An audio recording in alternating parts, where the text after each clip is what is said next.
Hey, Raptor Freaks, Alexiot's here Monday afternoon. I know that the live press conference just finished up for Media Day at OVO, and they just posted it. I did not watch it live, so I'm going to be watching it for the first time right now.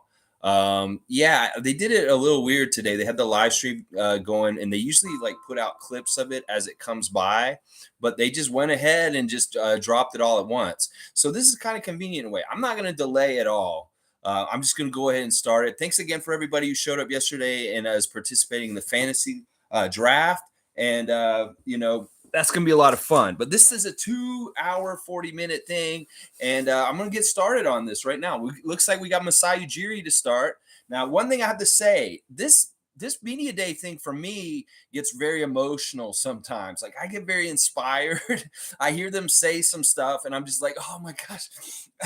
It's just like William Wallace Braveheart kind of stuff. So I can get a little bit emotional during media day, just so you know. So I got the Kleenex next to me. I know Tom Duke probably already watched it. I have not watched it at all. So this is going to be my real reaction to media day so far. So here's Masai Ujiri right off the bat. Let's see what he's saying.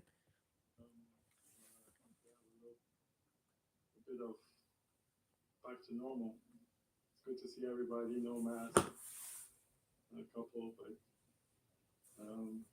and I know we as a team very excited Speed about the upcoming season. So, any questions? Ready to roll. Let's go. Ready to roll, baby. Yeah. Michael Grange from Sportsnet. Your team didn't make a ton of changes in the offseason. Obviously, our reporter was a nice pickup, but you look around the league, a lot of teams. All right. Changes. All right. First of all, fuck Michael Grange for asking this question. First of all, so how can you slight Masai Ujiri, try and tell him he didn't do a whole lot this summer? They did a lot this summer. And I wrote Grange this on his Twitter. I said, you're not paying attention, Michael Grange. The Raptors were not inactive this offseason with their deals. So fuck him for going up there and asking Masai the first question being, you didn't really do a whole lot this summer. Fuck you, Michael Grange. That's what I'm going to start this media day off with. Fuck you, Michael Grange. Your setup, given your decision to be pretty, keep things pretty simple. Yes, we made I think we made a commitment to keep the team. Plan to grow and we have a young team. Keep the team together. What we talked about last year. Lots of players that I think are on the jump, and even our veteran players. Hang on, I'm gonna be right back. Pascal, OG, and I think in this organization we've always wanted to reach patience. Yeah, don't do me any spoilers, Tom, but it's all right. You're gonna get to see the real reactions. Yeah, honestly, we can't react to what's going on in the league, and you look at other teams and we study all of that. But in terms of our plan, is to grow our young players and we continue to develop and see how that pace as well. Can you hear Masai pretty good, Tom? Coaching staff to keep growing. Yeah, Masai Smith, the Trump Star. Putting on your alternate governor's hat, the NBA through Robert Sarver, Amy Udoka, Anthony Edwards, Kyrie Irving has been through some difficult times in the last 3 weeks. Do you think there's been some slipping in the league's social awareness responsibility, or how do you explain the tumult of the last month or so? Doing better. I think we all have to visit our cultures and the way our organizations are run and how we work. I think respect in the workplace is very, very important. It's the number one key and core to, I think, what we do. I know what we do in our organization, and I think what Adam Silver preaches in this league. And he probably did a culture check this week going into this media day and this beginning of this new season. I will bet you money that Masai Ujiri did a checkup on his whole franchise as far as our culture is sound and still good. And maybe really reinforcing things because of this situation in Boston that, like, look, this is a perfect, really bad example of how things can go bad in your franchise real quick. And we cannot let anybody in our organization do something like this. So this is really, it's a culture check. It's like he did a culture check. The things that start to deviate from that, people are going to make mistakes. We're all human beings and they make mistakes, but we have to be held accountable too. So all these things, and I know in our organization, our culture, and treating people well, the respect for whatever positions we have, kind of language we use is very, very, very important for us. So winning, seeing all these cases are learning examples for us, and it tells us that we have to tighten up in good to see you, CC. We do. We be ourselves, but I think it comes down to who we are as human beings. And some of the things I hear, to me, name calling and all of that, I don't know that that's who we want to be as individuals. So it comes down to who we are as human beings, I think. Name calling. Hey, Josh Lindbergh, TSN. Following up on. I mean, he does have a connection to Udoka from their country. But like every summer, things pop up and guys become available who you may have not expected to be available.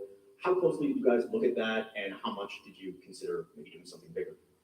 We always look at those things. I think there were offers. Working with Bobby and Nick, you have to open your minds to different things that come up. But we also have a plan with this team, and we're focused on that and growing this team. I think every team can make the playoffs in the NBA. You can have a good year and make a jump. We have to make a jump now with this team, and seeing how all these pieces fit together is a good challenge to have going into the future, going into the season. So, yeah, we always look at things, the phone rings, and we try to be as active as we can, but we're also focused on who we are as a team and where we want to go with our basketball team, sports about. See, he's saying the priority is the identity of the team. And this is the thing that people don't realize, especially in Cleveland right now. Donovan Mitchell's going to come and change the identity of that Cleveland Cavaliers team from last year. And that Masai wants to protect the feel and the identity of the Raptors currently from last year. And that's a big reason why he didn't make a big splashy move like a lot of Raptors fans wanted us to, that he really values what we've got. And it is really good. And I love that he's saying, like we said, he wants to see where this team can go from developing within and with that team. Yeah, I love it. What's up, Joseph Starks? Good to see you. Sometimes it's good to be patient too and wait for the right one. Gordon Weisfeld, Gavin Sports Canada. Just to go back to Doug's question, talk about the drama in the league this offseason, but the only real news coming out of this organization was, work these guys are doing in the communities with scholarships and along those lines. So, character, baby. Talk about the character of this group and kind of the culture you guys have cultivated here. I give the leaders, Nick, Bobby, Teresa, whether it's Alex McKechnie. Hang on. He's got to get some credit himself. It starts with him. He's the very beginning, but he's deflecting, and he's just giving all the credit to Bobby Webster, Nick Nurse, and other people in the organization right now. He even said Dr. Alex McKechnie. Jim Son running the developmental programs, John Wiggins, all these guys, they put great programs in place. And then I give the players credit, they get the Fred credit here because they commit themselves to their own personal development, whether it's basketball or whether it's off the court, and they challenge showing up to Rico Hines. Everything they do, and when I look at what they've all done this summer, there's a lot of work to be done now in the season, but I'm super proud of the work everybody in the organization has put in. It's the commitment, it's culture, it's how we grow, and you see whether it's the time spent in LA or they're playing pickup basketball, or it's Fred or Pascal being committed to the community, or OG. Precious going back and doing basketball camps in Africa. Wait, OG did camp in basketball? What? And it keeps them busy, it keeps them occupied with things that are joyful, to them. And they're giving back. And there's a lot of good feeling from that. To focus on basketball and competition and winning and the NBA, and that's what we're committed to do now. Thanks, Eric. Again, I have two very different questions. So first, on what Doug was touching on, were you satisfied with how the league's process with the Sarver situation unfolded from the original penalty? I don't know why he needs to comment on this. The announcement about selling. I think it has ended up in a good place. I saw what the process was, and these situations I know are difficult, very, very difficult. But I think it has ended up in the right place. There's no place for that kind of. I think Joseph Starks, this is gonna be awesome. People are going to make mistakes and real time reaction. I haven't seen this yet. These mistakes, and I think thankfully it has ended up in the right place. And I know Adam has it's a tough situation to be in, but I think Sarver's doing the right thing, but he probably didn't want to. July, what have your discussions with his team been like? Did you anticipate getting anything done? You know, we've had good conversations with Fred and his representation. The extension. Or later on, Fred is beloved to us and his progress. And okay, cool. You're watching it with me, Joseph. Cool. Our community is incredible, and hopefully, you know, we'll figure out with time. These are not things we discuss publicly, but I think we're in a good place. Freddie wants to be a Raptor for life. You mentioned the pickup runs of the team spending time together over the summer. That's something we've seen in the past with the bench mob as well, and the previous iteration of the team. How does that carry over? How does that culture carry over through different iterations of the team?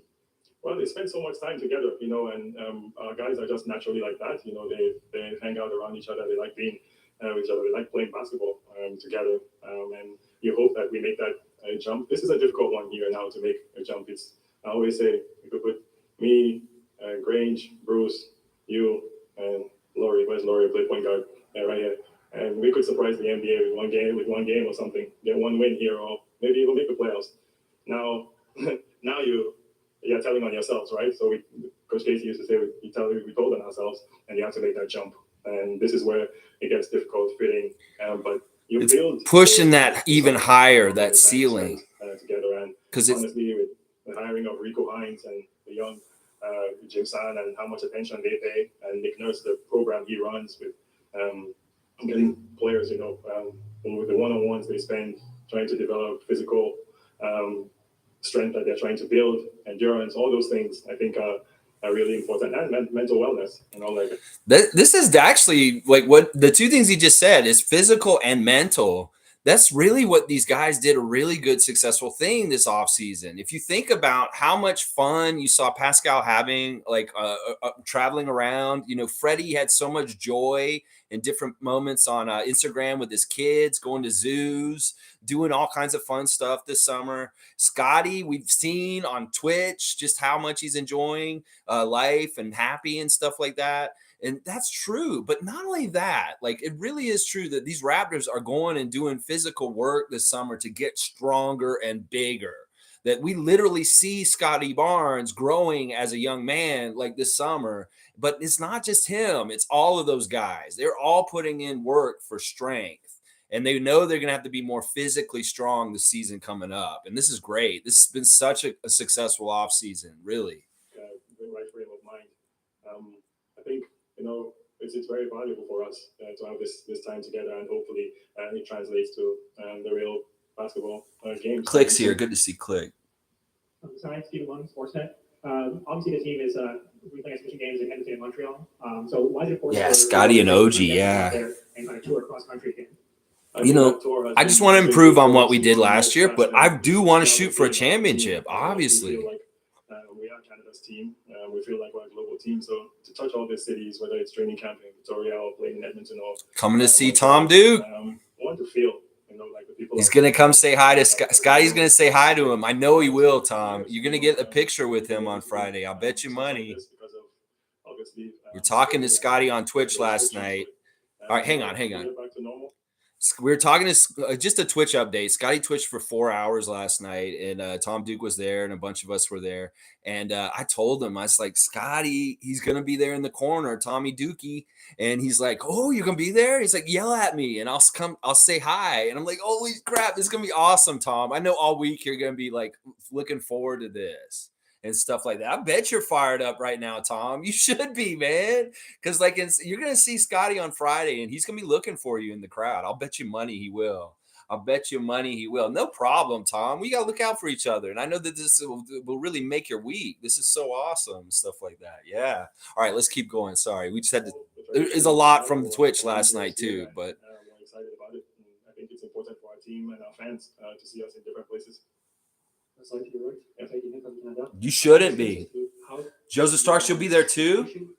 You should find Tom Duke and get together with him at the event. And then, like, he's going to yell out to Scotty. He's going to say hi to him. Have any patience we want. We can do whatever we want. You know, like, sports to win. We compete That's right. to What win. the fuck? What are we doing playing sports? It doesn't We're matter playing to what win. we are as a team. Are we good enough to win a championship? I don't know that we're not there yet. Are we good enough to grow, to make a jump? I think so. And so we expect to win. So That's right. there's patience with the That's team, right. and we want to grow. He's saying, are we good enough to win a championship? Are we good enough to develop to win a championship? Yes. See, that's the difference in mindset that a lot of NBA people that are fans, experts, media, whatever, they don't wrap it around that you can develop into being a contender. You may not look like a contender on paper going into the season, but things happen over the course of the season. Like I said to Scottie last night, because somebody was saying this last night, the Raptors don't have a superstar. That's what they keep saying. I said, well, Scottie could be a superstar. And Scottie saw my comment and he said, I'm not a superstar yet, fam. I'm just out there balling. I'm just doing what I do on the court. And that's the thing. He could do that and become a superstar real quick this year. But in his mind, he's not that superstar yet. And it's really that he's got to write his story some more with the pen of his career. And then he can rightfully claim that title. But he won't take it yet. And I told him, I said, you're going to grow into one, Scottie. You're going to be a superstar. And then he'll be the kind of guy that can win another championship for Toronto as the leader of this team and stuff like that. It's going to be so awesome and stuff like that. Yeah. You guys should find each other at the Victoria practice and hang out. He's got his phone number up for you, Joseph. There you go. So, and Tom, you may want to erase that now that he's got it, just so the later stream, people might want to call you or something. Maybe you get more business. I don't know. All right, let's go. Masai Ujiri. We know we have young players on our team, and it takes time. We have different sets of styles of players on our team, and that takes time to put together. And it's a challenge to make that jump. But winning is why we play. And winning you got a lot of work. That's good. Here. We want to win. We always wanted to win. And we're going to win again. How many times has he said win? Like 5 times just now? I wanted to ask you about, you talked about the plan and the step you want. Oh, jersey numbers. That's how I do code phone numbers too. I'll do jersey numbers. That's how you can know, yeah. And remember it. That's hilarious that you do that, Joseph. Same as me. What are we doing? We're just here to win. A young team, dynamic players, and I think Nick runs a great system that fits with these guys. And but at the end of the day, you have to. It's all clicking. Right? It's all clicking, like Click's name. It's clicking. And compete with how we play. And you see the type of players we bring here and how we want to play.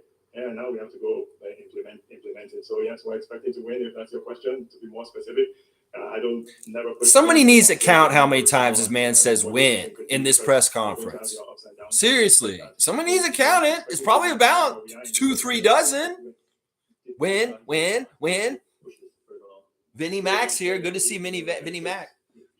No, this is just a special for Media Day. It's still gonna be 9:30. Don't worry, Vince.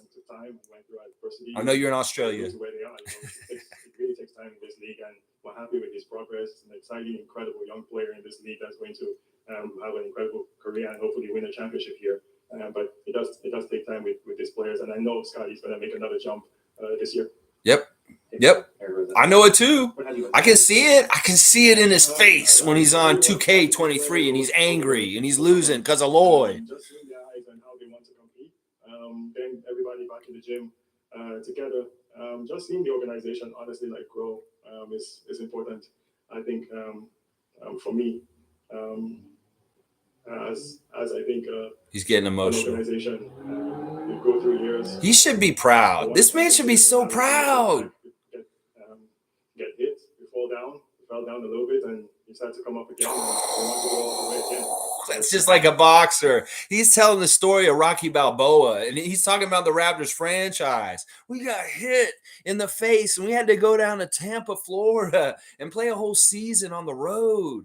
And boy, did we get back up and keep swinging. Oh, yeah. No, we didn't go down for the count like some NBA people wanted us to. Oh, they're going to have to go to Tampa. This team's going to be horrible for years. That's what they wanted to pencil in for the next couple of years. Well, that didn't happen. We got right the fuck back up, and we had that next swing coming right at them. Yeah.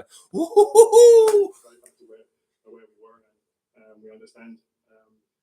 Yep, it's all media day for everybody.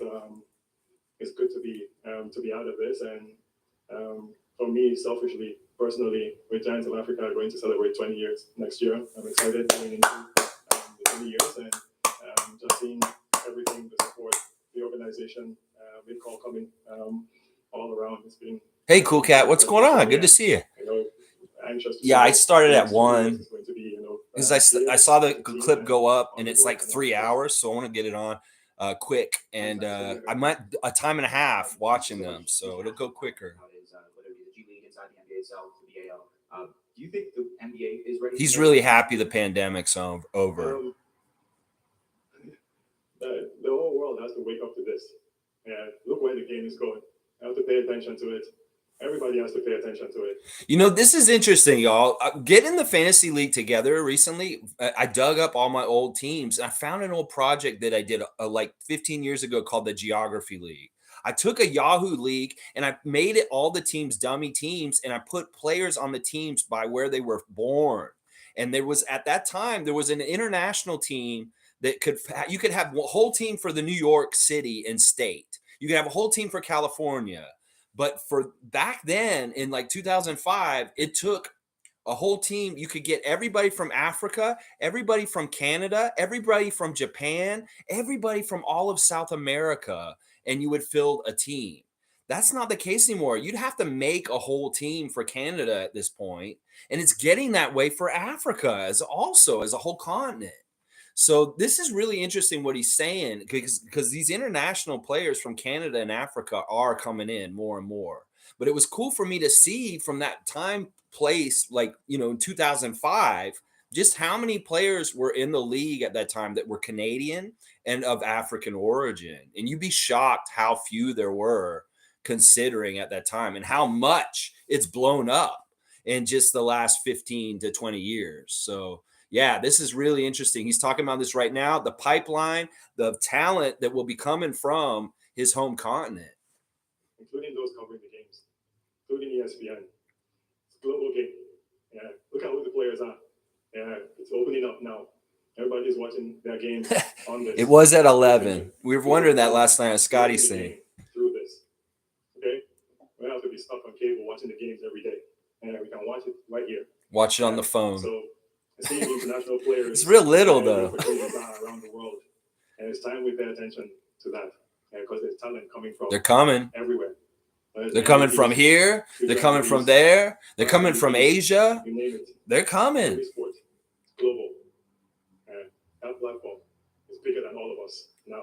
It's bigger than one particular place now. Good. He should, Click. Anywhere He threw some shot. That's right. Fuck ESPN. Fuck Brooklyn. While paying attention to it as an organization and as a league, we should be. Omari, I saw your trade after the fact in the chat. LeBron and what was it? LeBron and somebody, Thad Young for Scottie Barnes. I have to think about this, but I'd probably say no. I can't do that to Scottie. I can't trade him for LeBron. Oh my gosh, that's a crazy deal. I saw it in the chat later. I didn't see it right away. Right? And you can do it. Rise from championship to all-star. You probably rethinking that deal though. He teaches us every single thing and how you want to learn to take it to another level. And that's what we tell these guys. Look at all our guys too, you know, they're all drafted in the 20s and have risen to where they are. And I'm proud of them for that. They compete and they want to win. Awesome, Guardian Transit. Awesome. What, in the chat on the live stream? Awesome. Good to hear. I appreciate that, guys. I appreciate you guys. Maybe if somebody dropped my YouTube channel name in there, and who knows, I might get more followers today because you guys in there. You know, honestly, like Scottie is one of those guys that, you know, like, can you tell what that guy is going to be? He's like one of those players of the future or something. I don't know like how to describe him. Somebody came up to me yesterday and said, they told me Twitter was going crazy because we listed Scottie as a guard. And I don't know what position that guy Oh my gosh! I don't know what position this dude plays. He's like, whoa. He's like, somebody came up to me. He's like, why did you guys list him at guard? These motherfuckers just don't know. They don't know who Scott Wayne is. They don't know who he is. He's a point guard. Oh my gosh. I can't believe somebody came up to Masai and said, why did you list him at guard? Yes. Oh my gosh. Whoa, I love it. This is so awesome. Scottie's so ready to be a point guard. I mean, he, like we said, we know over and over again this summer, he said every time somebody comes in there and says, you're one of the best power forwards in the league, he's like, fam, I'm not a power forward. I'm a point guard. He said this so much. Point guard. He is a point guard. Yes. I love that too, Cool Cat, what you said there. Let's see. Omari said, I think Scottie's going to be first rounder next year in fantasy. Yeah. I mean, I had to just because I had to get him if I could, and I had to do it, make sure. And so, like, all right, onward with Masai. Plays basketball and is an incredible basketball player, and he said that with a big smirk. He just had the biggest smile when he said that. He's a great basketball player. Player of the future. Learn how to shoot. IQ, learn how to shoot. Incredible teammate. Incredible teammate. Just so dynamic on the court. Dynamic on the court. He's a stat filler for a fantasy team. Yeah, Scottie's definitely getting mentored by Fred VanVleet. Come on, here. We're like 2 hours. Come on. Oh, there's people have to go out. He wants to take all the time. He does usually do an hour before the season. I want to ask you about Christian Coloco. What about Ooh, Coloco. I want to ask you, what do you need for you to draft him following him for so many years, especially if you look at Pascal and pressure potential as Blueberry? Yeah, these guys, it gives me goosebumps. Like when you see those young guys sit down in camp, whether it's Basketball Without Borders or Giants of Africa, and you see them appear on my team, I give credit to our scouts, from the work. Bobby, Dan Tolson, Precious! Constantly scouting our scouts in Africa. Hey, fun guy. Good to see you, man. These guys, I'm reacting to the media day. I have not watched it yet. We're watching Masai right now. Oh, it's all good, Joseph Starks. Don't worry about it. It's all good. Yeah, Pascal helps him too, for sure.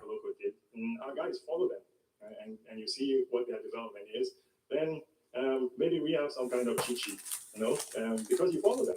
This is something we do with pride, and our scouts do with pride.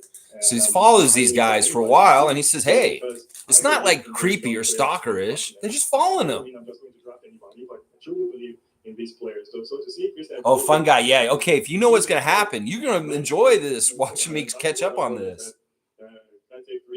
Chewy. Yeah. Chewy is going to be fantastic. All these guys are going to jump. Gary, too.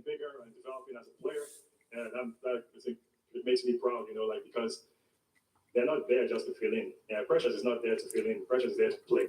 Mm-hmm. Pascal is not. He's a core. Pascal is an all-NBA player. And top 15. Not just Giants of Africa, but also the work that the NBA is doing on the continent. Super proud of all the work. You should be. This man is a humanitarian. This man is a leader. This man is someone to look up to. This is the kind of people should grow up and try and be like. Other teams, many places, in different organizations. It's coming. I'm eating a little sun-kissed gummies. You touched a little bit earlier on international basketball last season. The Mexico City Capitanes became the first. Tom, that was all for a joke. So what do you think of these efforts made by the league to expand borders as well as just opportunity for Latin American players in general? Yeah, I think it's awesome because everywhere it's needed, and I think the expansion is going to become even more. They're talking about expanding it down to Mexico. Put an NBA team in Mexico City. Look out! This new team in Mexico City, and see, you just said it. With the Valley in Africa, Clicks listening. And we have to look everywhere and give opportunity. I know. Listen, he's like presidential. He's like Obama. He could say stuff, and he'll just inspire you to like go out and be the best person you could be. Like that's just how he. This is just the way he is. And this is part of the reason why our guys are so crazy, like ready and like, because Masai just gives them this pep talk and like, boom, they're like, yeah, we're gonna go fuck up this league. OG's in a good place. We have almost it's intentional that we've done this. The same type of big wing players that can play. He's just such a dynamic player that plays a lot of positions, can shoot the ball, and I think we love OG. Cool Cat's got OG. And we saw the impact he had in the little playoff. Yeah, I haven't seen everything I yet. think it's going to I'm getting it real time. I've never watched it until now. Yeah, OG has to realize now too that he's one of the leaders on this team. Unfortunately, That's right. OG, step up. Talk more. 5 years now. Like he's no more the little one of the team, and I think he's showing that with good leadership with the young players. He's close to pressures and Scottie and all these guys. Yeah, he's real close with Scottie. They're like best friends. He's his favorite Raptor is OG. And make a big jump. Thank you, guys. All right. I love that guy so much. He's amazing. That's really short for him, though. He only was on for half an hour. He usually does an hour. I wonder if he's going to do another one later this week. He might do another one, or maybe Bobby will do an hour later this week. There's usually another day of one more press conference at some point, or maybe Nick. I don't know. They're all getting on the road, so maybe they'll be traveling or something like that. So, all right. So it's dead time right now. You know, Scottie was on Twitch last night, and there was a lot of interesting talk we had. Like we watched the FSU highlights for their football game this past weekend. It was a lot of fun. Lamar Jackson highlights. We watched the Buffalo game highlights against Miami yesterday with Scottie. And just really fun to watch him kind of like go through and his reaction to stuff. He's reacting like I'm reacting. Scottie reacts to football highlights. Lexi reacts to media day highlights. That's what's going on right now. Let's see. Who's coming in? It was Nick Nurse. Look out. Yeah, it's all media days coverage, major sports except us. They don't talk about it. Well, let them sleep, Click. Let them sleep. We're talking about it up here in Canada, and that's what matters. The boys are good enough for a conference finals. I think the boys are good enough to take it all, baby. P Skill's the longest player. Okay, we're going to have to see what Pascal has to say. OG, Scottie, Precious, the future trio after Pascal and them. Okay. Trying to catch the stream. I passed out because I basically pulled an all-nighter Saturday. Okay, Click. Well, I hope you got some rest now. All right, let's see what Nick's saying. I think that, sitting up here a year ago, today we didn't really have any idea who we were, identity-wise or how things were going to unfold. And I think that played itself out in the first 4 to 6 weeks where I wasn't sure we were going to be able to defend or comprehend the way we wanted to defend. Then all of a sudden I thought December time, we started seeing the hard play, the schemes getting executed, etc. And a switch. Breaks in the season there, obviously, with the COVID and all that stuff. But for the most part, hey, Monique. Basketball after I changed it again, yeah. So this year I just want to get it in at a good time. Hey, Sue. Good to see you, Sue. I'm live reacting to the press conference earlier. This is the first time I watched it. More than we did a year ago at this time. And of course, in answer to your question about the Canadians women's team, yeah, I'm up. That's a good time of day for a basketball game. So he's been up watching the women's games in the middle of the night. I thought they had a little bit of hard luck today. Because he's got all of Team Canada kind of basketball important to him. And they look good. I really like. I think it'll be a good growth game for them today for when it matters in the knockout rounds. And I would encourage everybody to. That's so crazy. Like, listen, this guy could be talking about all kinds of different things about the Raptors. He's talking about the women's Canadian basketball team in Australia right now. That is cool. That is awesome. I love that. TV, get up 20 minutes earlier than you normally do and watch it. Happy Media Day, Monique. Hey, Victor, thanks for the Trent Star. I'm doing good. Good to see you. Last year, much was made of the style we played with. A lot of interchangeable 6'7", 6'9" guys. Wings menu. Is that sustainable, and can this group improve? Sustainable? Wait, Doug Smith, why wouldn't that be sustainable? I think that there was a lot of positives. I'm not sure. I mean, if you want to nitpick and look at negatives, you probably say, "Oh, you have a hard time guarding all of the big, strong, big, huge centers in the league." But I didn't think that was that much of a problem. Right? No, they did really good. Like, seriously, if they got to worry about Embiid and Jokic, those are the two big centers, really, that we talk about when we say that. We did really good against them, especially in the playoffs against Embiid. If we had been healthy, we would have handled him fine. It's just, that I was really impressed with Precious in the playoffs and how he played Embiid. And I think this year he'll be even more of that. But the thing is, we understand, Raptor fans that really know, Kem Birch is such a lockdown, important defensive center for our team. And this, what he's talking about right now, right here, he is integral to us stopping big guys. If our Vision 6'9" is going to work, we're going to need Kem Birch's physicality. Now, Koloko's going to help down the road, but he won't help right away. All right, Sixers Nation's here. Young Guns. Pang, pang, pang, pang. Daryl Morey has me pumped. He had a legendary media day. I heard Masai Ujiri's media day wasn't the best. Are you worried? Sixer fan, thanks for dropping in with your little piece of shit that you just left on the floor. Now clean it up and get out. His dad is almost an addition. He's got 6 feet under him and knows who we are. It'll be almost like a new addition this year, I think. Okay. Chris Precious, OG Pascal Siakam, the list goes on, right? So you gotta keep. Now, one thing that's happened, like I see what you're saying there, Kawhi Leopard. We need another legitimate big. Good to see you, by the way. It's been a bit. What if we got Jay Crowder, like somehow, some way, like did some sort of deal right now with Phoenix to get Jay Crowder because Jay Crowder's out there and stuff like that.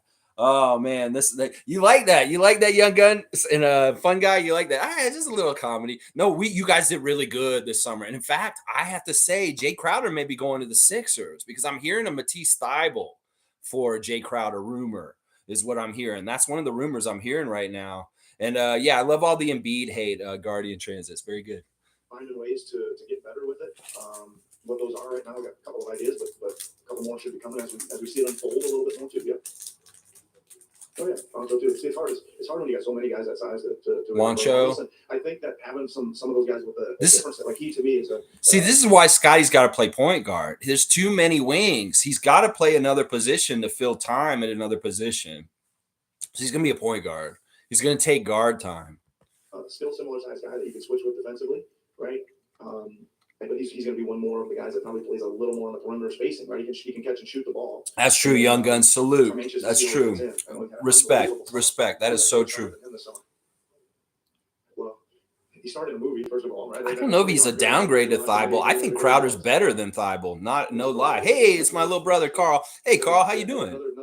We were talking with Scottie about how he used to fight with his brother when he was little, and it made me think about you and I when we were little. I told this story about when you hit me over the head with the clipboard. Players together in the summer working out, even going back to bench mob, but it seemed like there were more guys together for a longer period of time this summer. Is that the case, or is that just the Rico effect and us seeing the clips on the internet? The Rico effect. I like that, Lewinberg. The Rico effect. WWF. Yeah. Here we go. Right? I think there's some connectivity happening here. I think I've already said this to you all a couple times this summer. I sensed a little bit of an urgency. I sensed some togetherness. Half court hook shot. Yeah, hook shot. Scotty's got a hook shot. Right? And I think those are all 3 really good words going into a training camp. It's good. I mean, I think, like I said, the team real close to that showed up a little bit late last year and know who they are a little bit. And they want to expand and grow that a little bit. They did it. It's a good summer, man. They had a lot of good work this summer for sure. He's very happy with this summer. I'm sure he's got to be happy with this summer. There's a couple of things he can look at. He can see the new players coming in, looking so good, them all being together, working together, having such good chemistry. He's just kind of kicking back and showing up at like Rico Hines or Summer League in different places. And you see it in open gym. He's kind of not totally involved because Trevor Gleason's coaching and Rico's coaching at Rico Hines. So he's kind of just hanging out and lurking and sitting around and observing. And he's got to be very, very happy with the amount of time and to congeal the team together and synergize and get those reps. That was something he said so much last year. I just want to get these guys reps. Well, they got even more reps this summer because of a man named Rico Hines. Of the summer, 30 soon. Hey, Nick, Lewis Eckman from Raptors Public. Ooh, that's a tough deal, fun guy. I don't know. I don't know if I like that deal, Crowder and Johnson for Trent and Birch. How your philosophy works in the NBA about having so many people be similarly sized and how it might need to be adapted. Well, I think we learned a lot of lessons. Not just me, but I think our players, just our whole organization. Just looking at it, I think we created a lot of things defensively that we hoped to. Right? I think we were number 1 in the league in deflections. Mm-hmm. You know all the stats way better than me, but top maybe 2 in turnovers created. We were number 1 for most of this part of the season. Number 2, see, I told you, you know them all, right? But all those things that length and ball pressure and things, which is main parts of our system. I think our bench is going way better this year. It does. And this was one of our offseason goals was to make the bench better and get a rim protector. Check both of them off. Couple things. We had some injuries there. We were playing without guys. We ended up not playing with Fred. Like we said we could be versatile. Could we be that versatile? And I think we found out, yeah, we can. At that time, we certainly. It was tough. We didn't have the same talent, There's though. chances now we can really move positions almost in totality, right? And again, I know the one thing is how are you going to stop Embiid or the big centers? Again, he's a lot to handle when you don't have somebody or one or two guys that can bang with him. I don't think it's as big a problem because I think there is some answers to that within our roster the way it is. And Doubles. we gotta work on them. Double down. Double down. Click saying Juancho and Otto are going to be huge for us. All right, I can't wait to hear their interviews.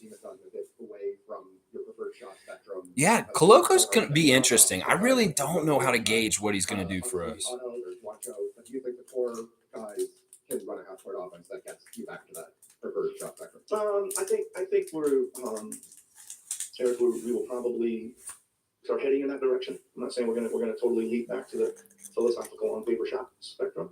What I do hope is that we hammer the front end of it, right? I hope we hammer the free throws and getting to the rim more. I want to be better at that part of it because that part is like NFL football. You got to run a little bit. You got to run the ball a little bit to open up the pass. And I think getting to the front of the rim opens up the three ball. And we certainly want our share of catch and shoot threes. So I would hope that concentrating or emphasizing that front end of our shot spectrum, free throws and rim would kind of smooth out the overall shot spectrum a little bit. Vivek Jacob, Raptors.com. Vivek, how are you? Good, how are you? So he's saying that he wants them to get to the basket and kick it out. He wants them to penetrate, get to the basket as close as possible. If you got the shot, take it, Pascal or Scottie, but kick it out if you don't, and get those easy spot shooters outside like Trent and VanVleet and people like that, Otto Porter and stuff like that. That's very interesting. Joseph Stark saying, I can see reality where Juancho doesn't make the team. That's how good our roster is. I'm so excited. That's actually true. He could possibly not make the team, but I think he's got a good chance. Monique saying Nurse is spot on. Guardian Trains is enough talent now to keep stars at 32 to 34 minutes a game. I know I watched Greg's clip recently about load management, and I kind of disagree with him on some of the stuff. I mean, I do get what he's saying about practicing to get the full length of the time that you practice for in the playoffs and stuff like that. But I think that you can also mediate the minutes just a little bit lower without going completely all out like that. And I think that what Guardian Trans is saying is smart, that he's going to try and do this because he has Otto Porter now. He has different people that can come in and really do stuff. It is on 1.5. Yeah, it is. I'm watching on 1.5 because I want it to go by quick. I don't want to be here for 3 hours. So it is 1.5 for sure. Let's see. Coloco by second half will be sweet. Well, I want to see what he's going to do. We're going to have to see what happens. Open threes are easy. Juancho will make the team. That's what Cool Cat thinks. Jaylen Brown says there's a lack of transparency with players in front office. Oof, that's not good. Boston dumpster fire. Yeah, Susan. Okay, makes some sense. Boston has negative vibes all around media day. I'll bet. All their questions are about this thing. I mean, it's just overshadowed. This is what I'm saying. Their whole season's going to be overshadowed. With Fred, obviously injuries were an issue last season in the second half, and his minutes overall in the last couple of seasons have been really high. Do you see a path this season to address that? Yep, I sure do. Easy question.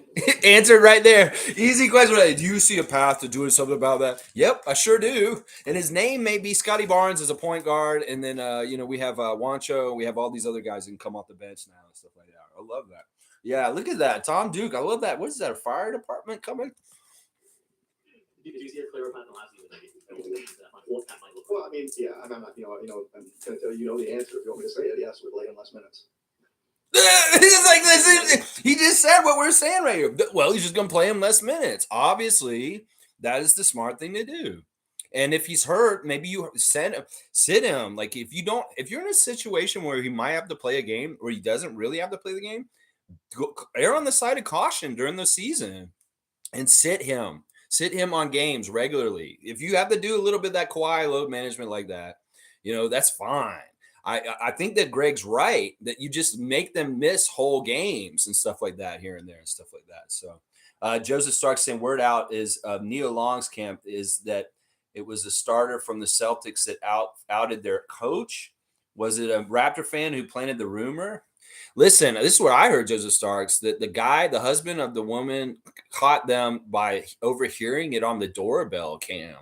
Like she was on the phone somewhere in their house and he was kind of watching her, I guess. And he saw her talking to him on the phone through like the doorbell camera or something like that. Something crazy like that. Garden Trans is saying team cohesion is most important for success. Raps management are masters of team game.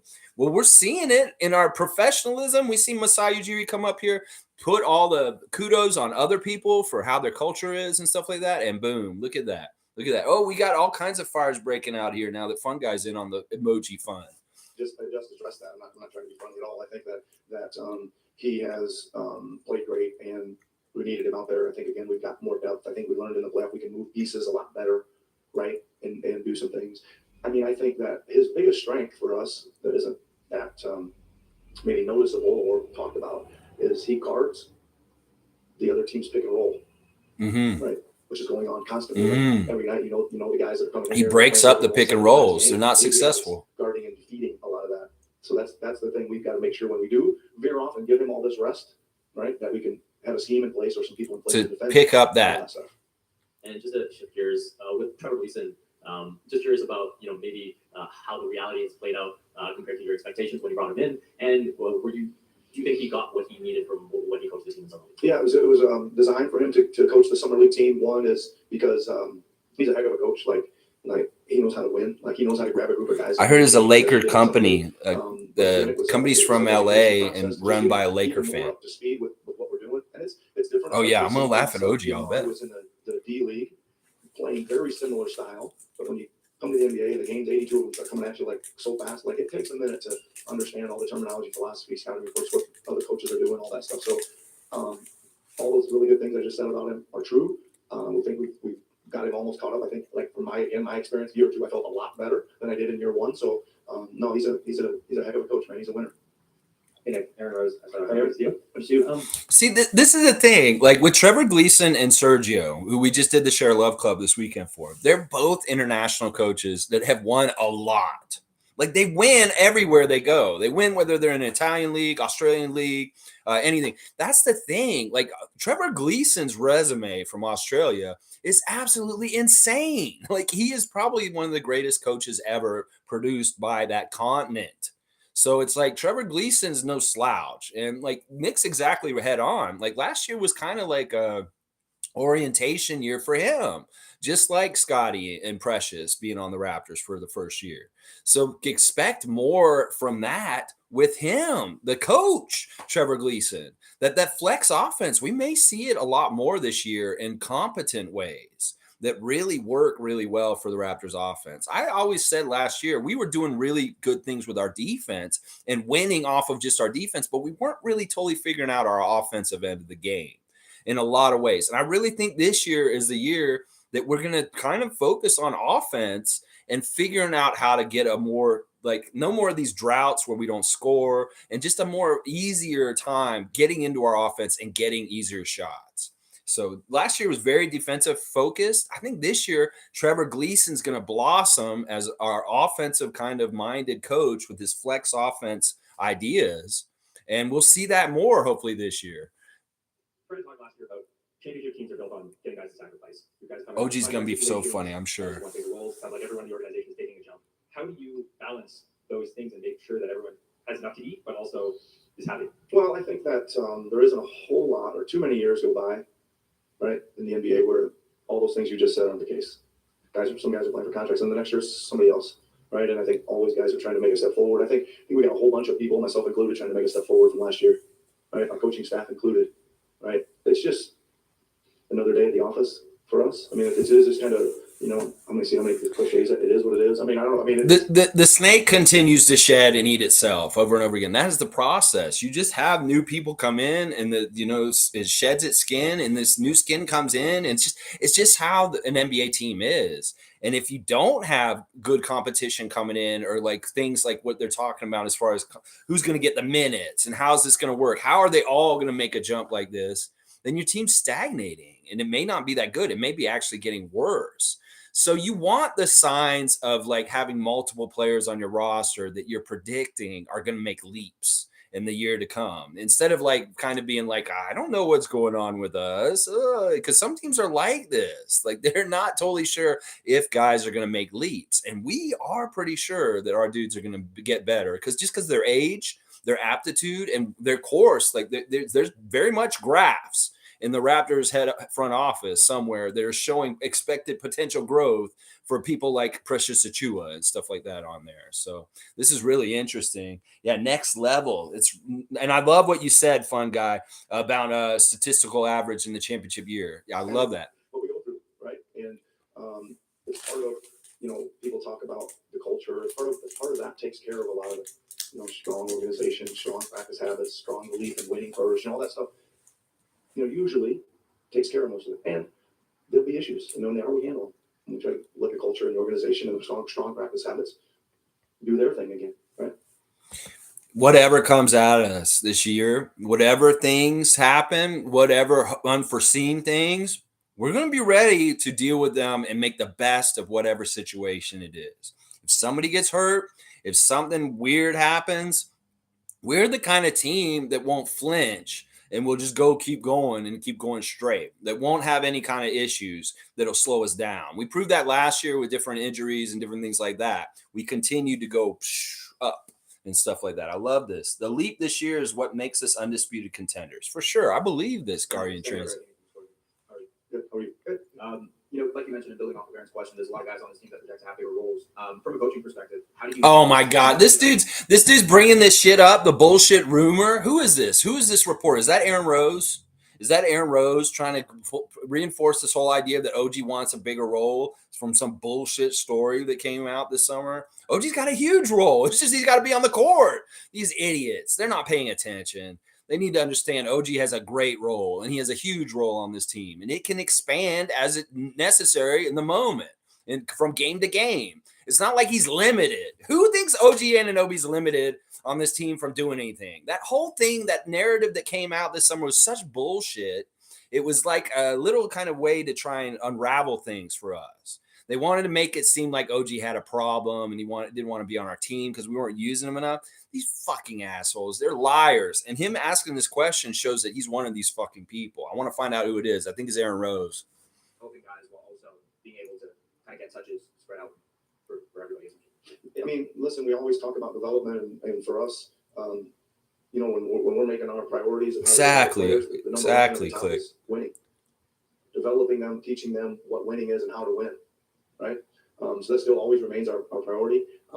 Right underneath that is developing them personally, both on and off the court, but so their careers can take an upward, move. Again, it's just kind of the nature of our game and the nature of the league, and we feel like we've got really strong staff, really strong support, and I think that's why we've been able to win, and we've also been able to develop a lot of young players. It's like, how do you answer this stupid question that you're asking? Like, well, first of all, OG doesn't have a problem with what you're saying. It's just a purely media made up thing. Oh my gosh. Great job, Nick. And it's a good answer. Like, he was like, our first priority is the team and us winning. But if second is helping these players develop and become better players also. I think OG, like you guys are saying, OG's press conference is really off the chain. It's going to be hilarious. And also, I've heard somebody say that he's very happy to be here in Toronto. So I think that this will put this dispute of this stupid ass story from this summer to dead, to rest, away for good. Yeah, where Scottie said it was bad news, bro. It's not real news, bro. Yeah. All right, keep going. From a David Hyde over here. So I'm just wondering, as an NBA coach, there's news breaking in this league, it seems every 20 minutes. How do you keep up with all of it during the offseason, right? And how do you filter out? What? He's like asking him, how do you keep up with all the news during the NBA season? Shams, Woj, I don't know. What the fuck? You have the internet, bro. What is this? This is like the questions people are asking on Scottie's Twitch. So I was like, there's Google. You can go look at it. Why the fuck would you ask somebody like this? Like, of course he can go just check the news or watch ESPN Sports Center or something like that at any time. I mean, what? And, just when you're doing so many different things that are not basketball related, how do you make sure that you're paying enough attention to the NBA? What? Well, I probably one of the least consumers of the rumor mill in the league. There you go. It wastes smart. And it helps. It's a waste of time. On my staff and our players and what we're doing here. Why the fuck did this person ask him about As many this? situations I can. I don't think any breaking news is I'm gonna have to react to it from other teams very quickly. Yeah, OG's not limited in any kind of way. He can do what he wants. Very good. Did I answer your question? He basically said to the guy, I don't pay attention. I don't give a shit. he's like, what do you do to keep up? Everything's happening like every 20 minutes. What the fuck is happening every 20 minutes? Who the fuck is this guy? What the fuck? This is a dude who's like all about watching his Twitter and Woj and Shams by the minute. Obviously, this guy. Oh my gosh. Earlier on Juancho, but what do you think specifically he's going to provide to the team? Well, I think very specifically, he's a guy that can stretch the floor and shoot the ball. But I think more in general specific, he knows how to play the game. Right? I've always thought that about him over the years. I've seen hustle. Coaching friends I have in the league, and he's got a good sense of how to play the game, just in general. Right? He's got a good IQ to understand spacing, communication, all those kind of things. So that's always good. Guy who knows how to play, that can step out and shoot a little bit. We should be able to use it. He's like such an interesting physical player too. Like his size is actually really good. Like this is not going to be like Svi. Like even if he doesn't hit shots this year, like Svi didn't last year, he'll be useful in other ways on the team. I'm telling you. I mean, he's going to hit his shots. I have a good feeling about him. But he will be able to do things for us in other areas on the court that'll make him worthwhile to play. So Juancho's a win in all kinds of ways. And listen, he's coming from such a winning place with Team Spain this summer. That's really good inertia. Like sometimes that kind of stuff really helps. Like if you think about it, when we won around that time, didn't Mark just win like the Spanish championship or something like that right around when the Raptors won their championship? The first one? That's what I'm saying, y'all. That this can't hurt, that he's got a little bit of gold luster on his skin from just a couple weeks ago in the Eurobasket. And, that's what I'm saying. Otto Porter, same thing, coming from Golden State for us. Hi, over here. Stephen Long, Sportsnet. Hi, Stephen. It's good to see you. Good to see you. I believe Scottie Barnes is listed as a 3-level scorer. He's a point guard. I heard he's a point guard on his Instagram or whatever. I heard he's a point guard. It's like the Drake song. I heard you're a shooting guard. A Drake song. Yeah, he's like, I heard that was a point guard on his Instagram. That's hilarious. He doesn't look upset about this. I'm looking at the picture of Nick Nurse's face after he said, I heard he's a point guard on Instagram. He looks so lit up like a light bulb right now. He is so smiley, and you can see the little age wrinkles around his eyes. He's so happy when he says this. Scottie's a point guard. He's very happy about this. Scottie's very happy about this. We are very happy about this. Everybody's happy about this. I like this. Nick looks so happy. Scottie says he's a point guard. He's giggling. He's giggling about it. Oh my God. He's like giddy about Scottie being a point guard. He's like, he's giggling like a little girl. Like Matt Devlin after a Ron Jeremy drop. Yeah, it's great. Oh my God. Yeah, like similar to what we did last year. I mean, I think that there's a number of guys that can bring the ball up the floor, but I would say if we're in situations, Freddie, Scottie, Pascal, all those guys are good initiators of the offense, and I would say that he'll get some opportunities there. He likes it. He's a kind of an organizing pass first type of guy, and like I said, he likes that position, point guard. He likes that behind his name. So we'll see if we can develop that out a little bit. See, Nick Nurse is kind of like some of the people in the Twitch stream. He wants Scottie to be happy. That's how we are in there too. Like if Scottie says, I want uppercase W's instead of lowercase W's when they win a game, we try and do that to help him. And I'm pretty sure Nick Nurse has the same kind of catering towards what Scottie wants within the team. And that's partly how he got the Rookie of the Year last year. So Scottie wants to be a point guard. Let him be a point guard. And I think that this is the natural thing that should happen with Scottie anyway. He just has that passing aptitude, that perception, that thing that he just talked about, that he looks to find people first. So he has a natural point guard tendency. And it'd be really hard if you had like a coach that's not Nick Nurse and they were like trying to shoehorn his foot into a shoe that doesn't fit him, as far as like, no, Scottie, we do not want you to be the point guard. You have to shoot all the time, or you have to do this. We want you to play center. Just imagine if there was that kind of clash with his coach saying it's like, this is what he wants to do in his heart. He said it over and over again all summer. That's his natural position. And if Nick Nurse was like, no, Scottie, you can't be a point guard on our team, that would be a problem on your team. That would be a player-coach conflict. And Nick Nurse ain't about that. And this is kind of his style. He's very laissez-faire. is like the players, what do you want to do, Precious? You want to shoot threes? Go ahead, shoot threes. So that really works really well with this and stuff like that. Scottie will be playing all positions as needed for his team. Yeah, that's right, Cool Cat.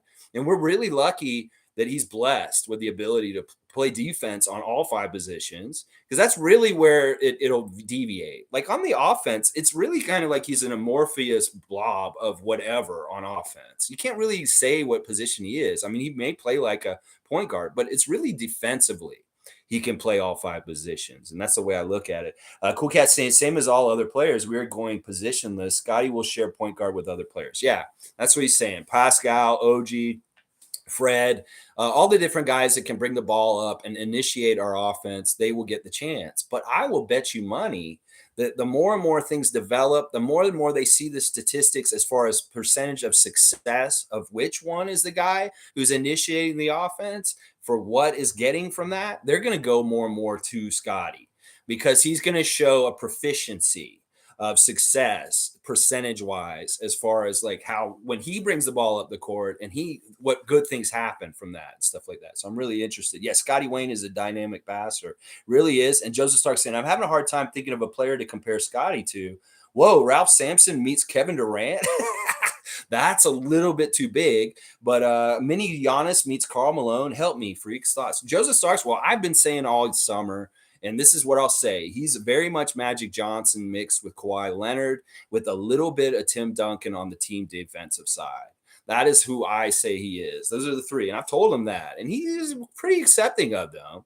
The Magic thing is for sure. The no looks, the way he gets up the court and he looks around and he has that court vision, that's Magic Johnson. But then when you have these huge hands like he does, he's complained on the Twitch this summer that his hands are too goddamn big for the controller to hold it. And like, oh, it's too big. I can't. He keeps fucking up and hitting the wrong buttons because his fingers are so long.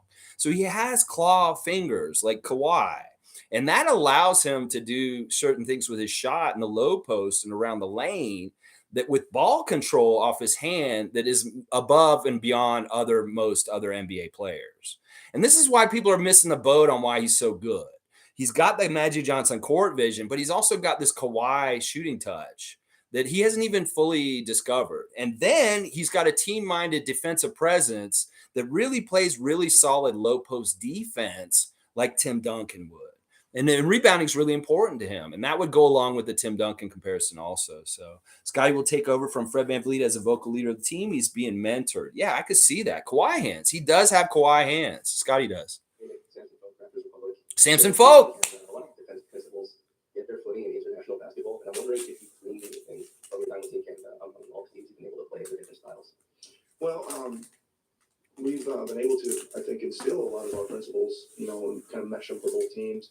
It's been a great summer for Team Canada basketball, even the fall and the spring. Again, the continuity with, I think, 3 or 4 of my assistants for Raptors. John Doe. Coach those teams, and I think the style of play, showed itself this summer. Mm-hmm. Always learning little things. Yeah, right, well, Scottie's a point guard. He's told us this over and over again on his Twitch. People call him a forward, and he says, no, I'm not a forward, fam. I'm a point guard. So it's coming from Scottie. But yeah, he did really good when Fred got hurt last season, John Doe. Good to see you, too. I hope you'll subscribe and keep watching. We're going to be here every morning, 9:30 a.m. usual time. Offensively, too. I really like watching the international game. There's always I like the stats, too. I think it'll be like 20, 10, and 20, 10, and maybe almost 10 on the assists, too. I have not seen it today. I don't know. There's a lot of people crossing paths out there in the hotel, but I have not seen Scottie yet. For Rico Hines, obviously, We've seen Scottie. Decades even. How have you seen him impact your players, and how do you hope he can help improve them? Well, he's as good as there is in the business of player development. Right? That's a big statement. He's a great talker. He can command an entire gym, not with just one player, but with 60 in it sometimes. And he has a deep, deep passion for the game. He's in the gym all day. He loves coaching it, and he loves making people better. It's a lot of positives right there. Mm-hmm.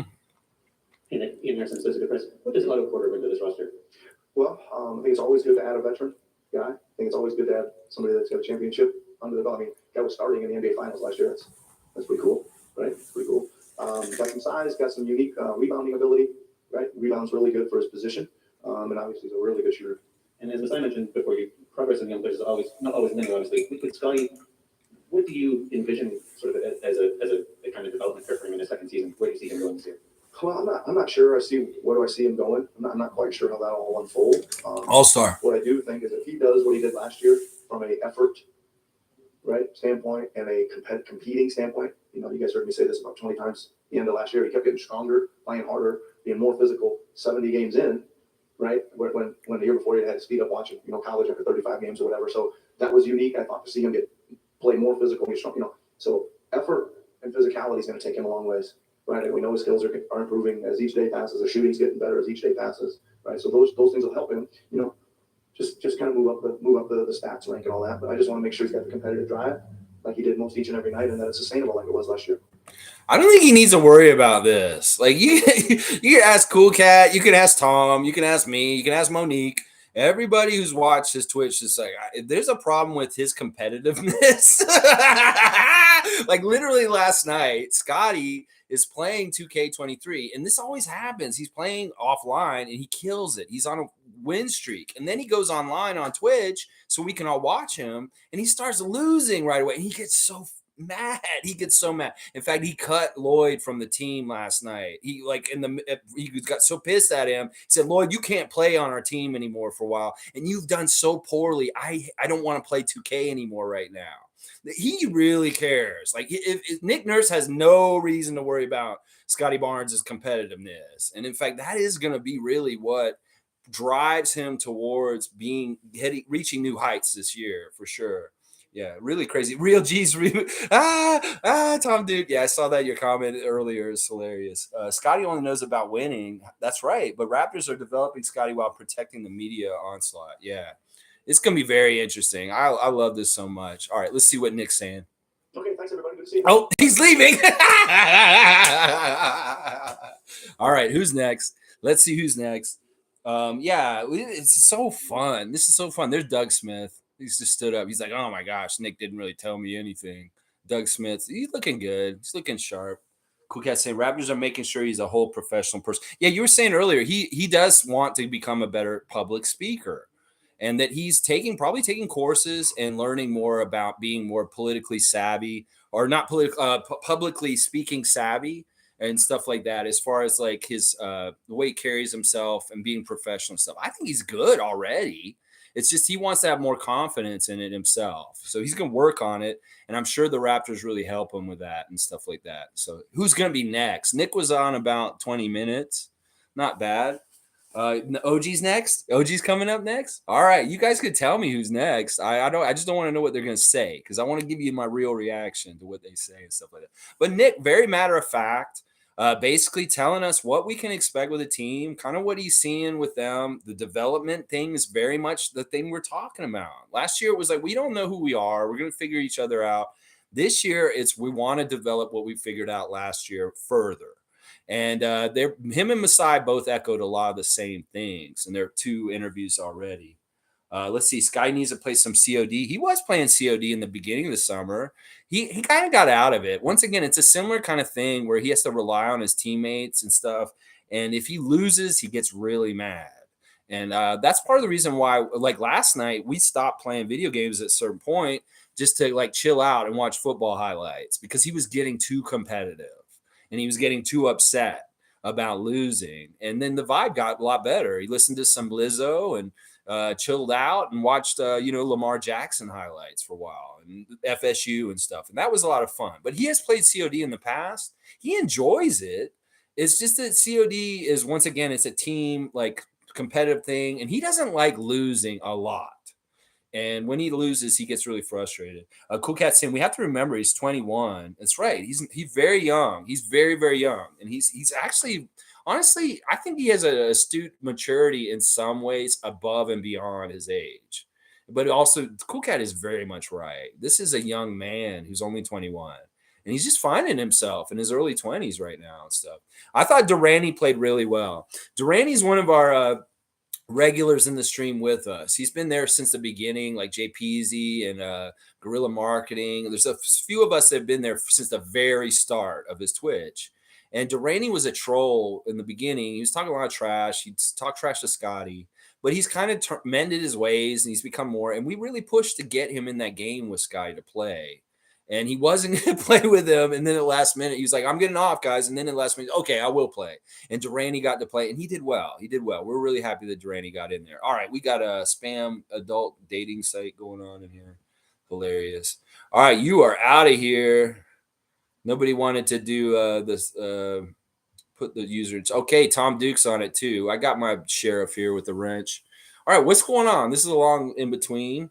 That's all right. We're at a time and a half. It's a good little break in between. I appreciate y'all joining me. Tomorrow we'll have a regular Raptor Freak Tuesday trivia, classic Jurassic edition. Still, old former Raptor. We'll be doing trivia questions about them. 9:30 a.m. Eastern Standard Time tomorrow morning. I'm not going to tell you who it is. Not yet. You'll find out tonight. But yeah, join us for the trivia. We have a prize for the trivia. It is a knockoff Vince Carter bobblehead. So if you win the trivia this season, that's what you're gonna get is a Vince Carter bobblehead. And yeah, it's gonna be fun. Cool Cat saying I missed Masai's session. Did Koloko speak? No, Koloko is not involved in media day today. Apparently, that's what I've heard. And Masai has already been on. I saw Masai at the beginning of this live stream. So if you want, after this is done, you can rewatch it or see that part then and stuff like that. All right, this is a very long break. We're talking about last night with Scottie about when media day was, and somebody was trying to say it's at 7 a.m. And like, no, it's not at 7 a.m. because Scottie was up till almost 2 o'clock last night playing video games, and we were watching him. And yeah, it was funny. Monique saying, go Raptors. Appreciate you, Monique, also. And I'm really happy that you and Adriana have linked up. Tom Duke, very nice of you. Race Mode Daily, very nice of you to offer to co-manage with Monique. But she is already friends with Adriana, and they've already been working things out. In fact, we made a trade last night. I'm trading Alex Caruso for Draymond Green because Monique cannot stand Draymond Green being on her team. So I'm instead of dropping him on the waiver wire, I'm just going to go ahead and make this deal with them because I needed another center kind of position eligible person on my team, and I was happy to help them out. But Monique will be working with Adriana's team on the A&M Magnificent team. Yeah, magnificent. Fun guys saying some are made for dialogue like Fred and Pascal, but some too quiet or shy like Gary and Scottie. Well, we'll see. I'm gonna give you my psychological analysis of where these guys are with their heads also, because that's part of what I'm doing here. I look at the people like Masai and Nick are so professional and just them. It's not, you can't really read anything about them, but I can kind of read the players in some ways as far as where they are in their heads and what's going on with them. I want to be real motivated to hear what they're going to say. Scottie has no waves, his hair braided. He punked us. He lied about his hair. Well, you know what he said, Cool Cat? He said he wanted to do waves, but he couldn't. It wasn't, he couldn't do it. That's what I remember him saying. Because he had his hair like flipped down in a weird way, like with the thing on his head. And okay, so he lied. Are we getting a new jersey? I'm wondering, Click. I think we might still. I don't know. Maybe not. I don't know. Who knows? Don't count them out. They could do it at any time. Who knows? Monique is so pumped. She really is like a kid on Christmas today. She loves this day. It's like she was saying yesterday. It's like, do you get that Christmas feeling about the night before media day? There was a little bit of that feeling on Scottie's stream last night, and people were very excited about media day coming up today and stuff like that. Cool Cat saying, Scottie punks us on his Twitch. We believe everything he says and then find out he's joking. Well, there's that one time he said earlier this summer he was in Dubai, and he was not in Dubai. He never went to Dubai. But, he's in public eye and public figure. He probably does want to do a little bit of shaking people off his trail in different ways. I don't get mad at him for it. He needs to do whatever he needs to do and stuff like that. I'm just grateful that I've been able to share a good part of the summer hanging out with him. And that is so, I take that so grateful for that. And it's kind of like, I don't want to mess that up. And I also don't want to abuse it. I want him to have his space and have his ability to be away from the fans and stuff in public and not be harassed. I think that's really important and stuff like that. So, all right, let's see. Tom Duke saying, Mo and Adriana are double trouble. Yeah, they're on the phone or not on the phone. They're typing on Facebook and they're going to manage together. Adriana doesn't have a lot of background watching the NBA. She's really became a fan since she's been dating me. So this is a perfect match, honestly. She needs the expertise of superfan Monique Lawrence in her brain trust with her. as far as what they're doing with their team and stuff like that. Monique knows so much about basketball in the NBA. And this is a great match, really good match, the two of them for sure. Plus, they're friends from years from before too, Tom. So that kind of stuff too. All right, let's see. Click saying I like Scottie's hair when it's braided. Yeah, I do too. I like it. I like it when it's dreaded out. I like the way he had it most of the year last year. Let's see. He said he's 6'11". He ain't no 6'11". He's all right. I'm gonna have to see this. Does he say this as well? I'll react to it. Okay, we get Freddie first. Wow. He looks so fresh. Look at the new cut. Freddie's looking so cute. Like, look, he looks so like sharp with the new cut. He got good lines. His beard is nice and trimmed and nice and not too scraggly. All right, let's see what he's saying. He's holding the mic. He's holding it. Look at him. He's just waiting for the questions. What's up, Mike? What's up, Mike? Mike Ganter. Oh, Mike Grange. What did you learn about the load you took on last year with a nice long off season? How did you apply it? And, how are you a little different based on your year's experience? Yeah, I think first and foremost, just with the adrenaline and the way that the season was going, and just the last push we made to even get to that position that we were in, I think I kind of zoned out a little bit in terms of listening to my body. So definitely had to listen to my body once I had to sit down and go home, and we lost, and I had to go to the doctor and all of those things just to plan out the rest of the summer. But had to get stronger. I had to make some changes, and I did those things, and I feel great. So obviously we know how it ended last year, but at the end of the day, just having a good summer, having time to recover and not only get back to where I was, but try to be better to handle what my role is on this team. Okay. This is a great question by Michael Grange at the very beginning, because this really does kind of get Fred to tell us right away what he did this summer to get back from the injuries from the playoffs. And this is what he did. We thought he was going to have a surgery right away after the playoffs ended, but he never did have a surgery this summer. He went to the doctor, and the doctor told him just let it heal, just really take care of it. But he wanted to, at the same time, get ahead and get strong. Like, this was pretty much the thing that they told all the Raptors this summer. It's like, get as strong as you can, because we just saw the war we were just in with the Sixers, and we're going to have to be real strong. So Fred, a lot of the summer in the very beginning, was doing pool workouts, a lot of stuff in the water, so that he could stay off that knee and still keep it healing, but still work on strength and different things like that. And I saw him doing a lot of this summer and stuff like that. It's really, really smart. Fun guy saying Fred's been sleeping good, not playing 40 minutes a night, looking fresh. He does look really fresh. He looks strong. He's saying that he's stronger than he was before. I expect great things from him. I really do. Monique's saying I'm waiting to hear more about Fred's minutes. Well, Nick said he is going to play less minutes. He did say that in the interview just now. They asked him. He said, yeah, I'm going to play him less minutes. So most off-season work is weightlifting. Yeah, it seems like that with a lot of these guys.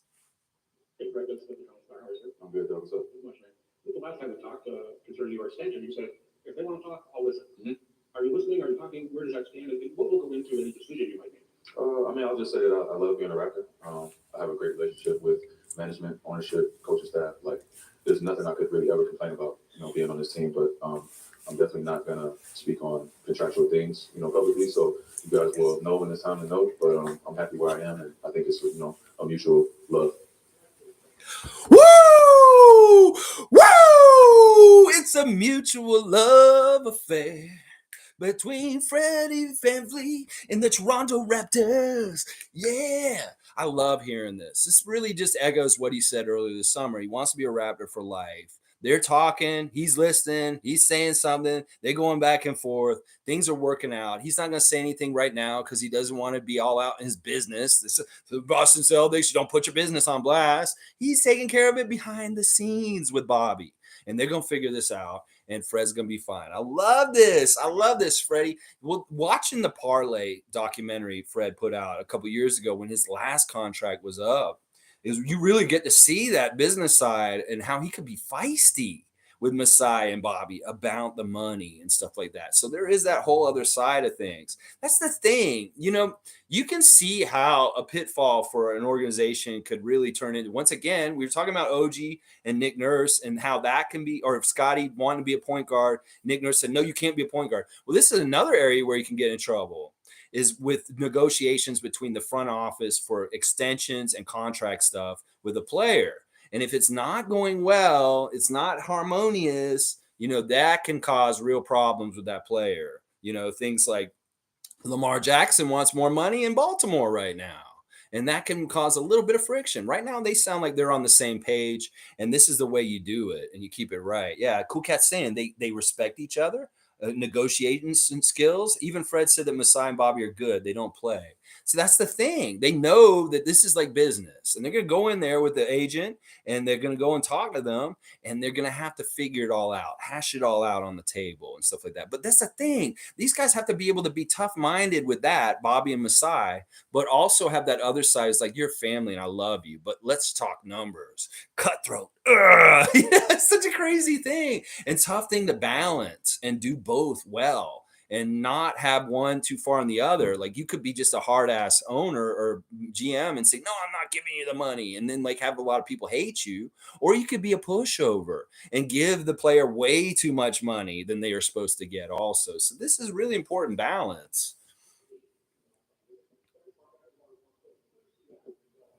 Freddie looks younger this year for some reason. In some aspects, I'm here to fill a role. You know what I mean? Like, I'm not sure that I was drafted or traded for or selected to be the face of the team, but I'm here. I've stuck around. I worked extremely hard, and I've grown into some of these roles that I've acquired over the years. So again, I think here being the leader, being a guy who can be a coach on the floor, understanding what Coach Nurse and staff wants from our team and what our players want to do out there. I think I can be the leader in terms of that and just help the guys grow and get better. This is cool because he just said when they brought me in, they didn't think that I was going to be this dude. And that's totally true. In fact, when he came in, I didn't know he was going to make the team. He was really very much like an Armani Brooks when he first came into our team, and he really fought and clawed his way to the place where he is now. And he's totally earned this. He totally deserves this. And he is exactly the right person to be the team captain and leader of this team at this point. For what we're doing right now. He took that baton from Kyle Lowry last summer and he ran with it, and he is absolutely El Capitan, El Frederico, the twin of the boy. Yes, it is Fred VanVleet. He is that man. Hey, Fred, talking about sacrifice at the end of last year, how the Raptors and City Country is such a hidden treasure, only lucky NBA. Yes, Fred is very lucky. We win games. I think it's that simple. So when you're winning, everybody's happy. And when you're not, that stuff will figure itself out. So I've never really been a guy to have to be disgruntled or anything. So I can't really speak to that. But I think just if we win, I think everybody's happy. I think there's enough room for everybody. We have a lot of talent. I think it's a good problem to have. But do we have to find a way to play championship level basketball? Sure. And that definitely looks different than what we did at times last year. So camp starts tomorrow, and we'll see what it looks like. This is really telling. Like, this is what people, there's a narrative in some Raptor fans in the fan nation that Fred is selfish. This is once again him saying, listen, we have a lot of good players on this team. There's a lot of talent. There's going to be minutes, different ways and stuff like that. But this is the thing he cares about, is playing championship basketball, and being a championship team is all he gives a shit about. If his minutes get cut, if he doesn't score as much this year, if he doesn't do certain things, he's not worried about this. That some players may get disgruntled about these kind of things and possibly decreasing their role. But Fred is so much more mature and wise and smart about this because his goal is a championship.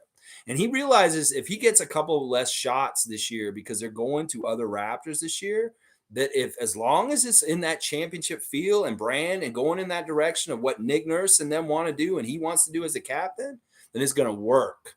And stuff like that. I love that. That's why every single person who said Fred VanVleet is selfish, you are so full of shit.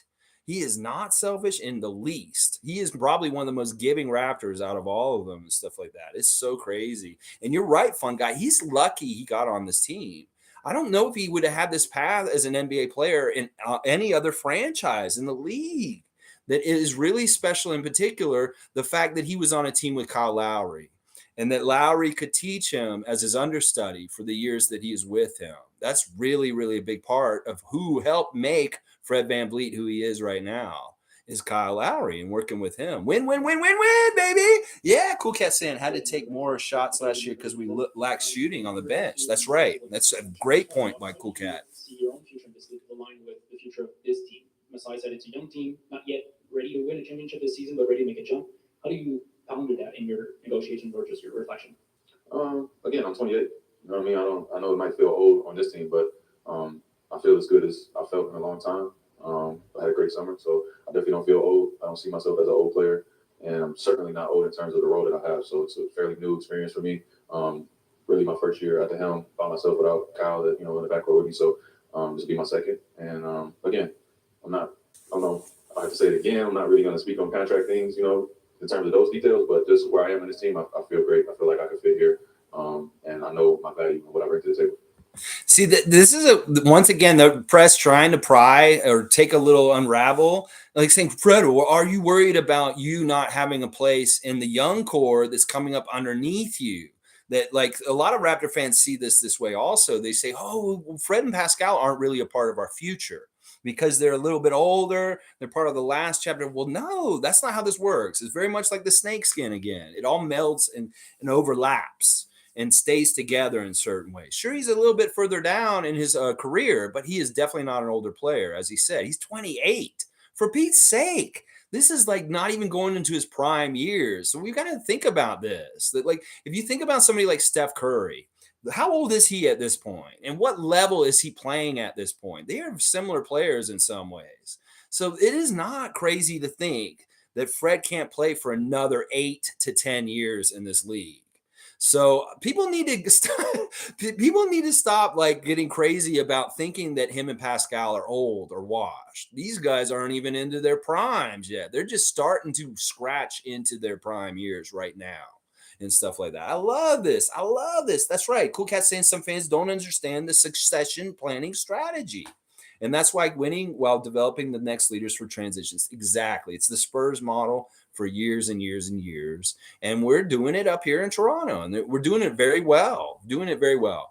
These are good problems to have. Not enough minutes for so much talent. Hey, these are good problems. And once again, Fred, keeping tight-lipped, not putting his financial business on blast about his extension for his contract. Hey, but Josh Bloomberg, TSN.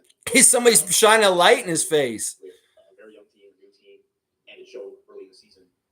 Now, I think you guys lead the league in continuity. 13 guys back from last season. Nick was just here talking about continuity. We led the league in continuity from last year. That's a great stat by Lewinberg. Translates, and how much do you think will pay dividends early in the year? I hope a lot. There should be less explaining and confusion on certain things that we do. Coach adds new things every year, so obviously that'll be an adjustment. But for the most part, we should be pretty familiar with the things that we're going to do, whether that be practice or in the games. And you hope that will give you a little bit of an advantage early on to win some games. So again, I'm excited to get to camp, see what our defense looks like, see how we're moving and flying around. And the offense will take time, as it always does. And we'll find the right lineups and flow and rhythm that we think can help play championship basketball. He keeps saying championship basketball. Notice that he keeps saying that. That's a team leader. That's the thing. Like, the other guys may have weird things about saying championship or something like that. Some people were trying to be like in the Twitch chat last night. Oh, don't write in championship. I don't want to, mess it up or anything like that. But listen, it's not how it is. It's like he's got his eyes on the prize. He said the same damn thing in 2019, and it happened. So why would he sound crazy to say that we're looking for a championship this year, when he said that year and it happened? So it's very possible. And I love what he's saying. It's like last year they had to figure a lot out. They got to teach these young guys to get them acclimated. Well, they are at an advanced place. And they're even more so advanced because of Rico Hines and the other stuff that we've done this summer. So this is really true. We should have a launch board, and he recognizes it. Paul George recognizes it. The Raptors should start this season very strong and together. Because I love that Lewinberg said that. We had the most continuity carryover from last season. There's not a lot of changing out of players. And you know what? The Raptors could actually be a leader for the NBA this year by showing that if you don't change out that much, that maybe it is a good thing for your team. That all these drastic changes to rosters can actually have an adverse effect sometimes and don't always work out and make them even better. So I think that this is something interesting on the download that NBA people should watch out for and say, well, this team did not change a whole lot, and they're actually way better than they were last year and stuff like that. So Monique's saying, keep in mind, always year 7 for both, only year 7 and for Fred and Pascal. That's amazing. That's amazing. Last season, at the end of the season, you were asked to review the team style of play, and you said it's a tool in the toolbox should be the only tool. Well, looking at the guys over the summer, do you feel like there's been skills added, that there's different tools that are going to be brought to the table this season? Yeah, absolutely. Again, I think that's all part of exploring how we're going to play and what that will look like. So we had a lot to work with last year. We got I think everybody that I've seen so far has gotten better, which is always a good sign to see. And it's my job to go out there and try to make it work as best as I can while I'm on the floor. But I'm definitely not the coach. We have the best coach in the NBA to figure out all of that stuff. So Nick's got his hands full. The Raptor love is strong. The best coach in the NBA, Nick Nurse, said by Fred VanVleet. He's not saying he's in charge. There is no problems between Nick Nurse and Fred VanVleet. Very much love and respect and really good professional working relationship between the team captain and the coach. It's good to see that. And also Fred saying here that everybody he's seen so far from this year coming in, all have improved. So he sees it from his astute eye. And this is the thing. You got to understand, last year around this time, Fred in his media day was very different. He was very much saying things like, this is a very immature group.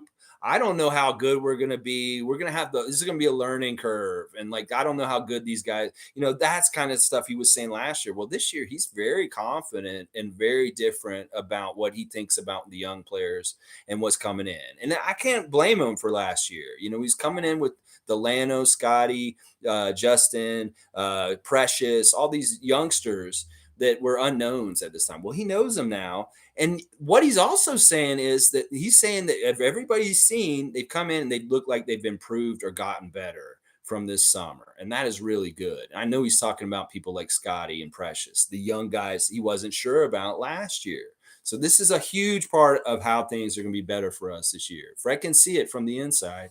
Specifically on one very different tool, Christian Koloko. Well, what have you made of the size and He's going to smile real big and say, he's smiling. He's smiling. We knew he would. Listen, he can really run. He's athletic.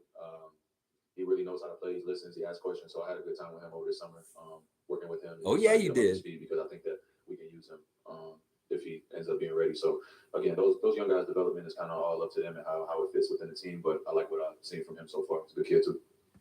That is really cool. All right, he said he really found a rapport with him quick. He listens. He's coachable. And one of the things that I really love, the one clip from Rico Hines, is that one play where Fred goes underneath the basket. He bounces it off the backboard, and Koloko just grabs it and jams it behind him. And Fred doesn't even see him. He just knows he's there. There is a very nice chemistry between them. And you could tell the way he started glowing. I think it's the light effect too, and that they're doing weird things with the lights during this interview because it's very bright on him all of a sudden when he's talking about Koloko. It's almost like the light of God just shone on him. He's like, "You're asking me about Koloko?" And he's like, "Oh," his face just smiles up. He's like, "Yeah, he's very fun to play with. He's very tall. He's very coachable. He listens to me." I love hearing this about Fred. I know that they're going to have a special connection on the court, and we've already seen it, and they haven't even played in the regular season or anything. We know it's coming because of Rico Hines. Right, Lindsay from City Games, a lot has changed this season, but this is the first time I'm at least seeing number 6 on the jersey. What does it mean to you to be able to wear this season in honor belt? Oh man, this is good question. It makes sense for us, right? Just being in the 6, but yeah, Freddie. It looks good, actually. I like how they did it. I was really worried they were going to put something Celtics on our jersey this year. And I'm like, no, you don't put no shamrock on our jersey. No, we ain't having a shamrock. It looks right. And I think he's right, too. The number 6 on a Raptors jersey makes sense because it is the 6 from all the Drizzy songs, running through the streets, the 6 with my woes, all that stuff, man. Yeah. Okay, I don't know. Man, talking with anybody? I don't know. I seen Lindsey Dunn just asked this question. It's a great question. And this is an honor. And this is the kind of person, Fred VanVleet, that would take a Bill Russell thing on his jersey very seriously and understand the gravity and importance of giving this tribute to Mr. Russell, who just passed. Rest in power. And man, I love it. It looks good on our jersey. I was really, really worried coming in that it was going to look like we had some Celtic shit on our jersey. And I wasn't be bound to that. No one wasn't. He meant to the world. It's hard to find a better icon and a better ambassador for the game and just for humanity and the barriers that he broke and the things that he had to endure so that guys like myself can even be sitting here in front of you today.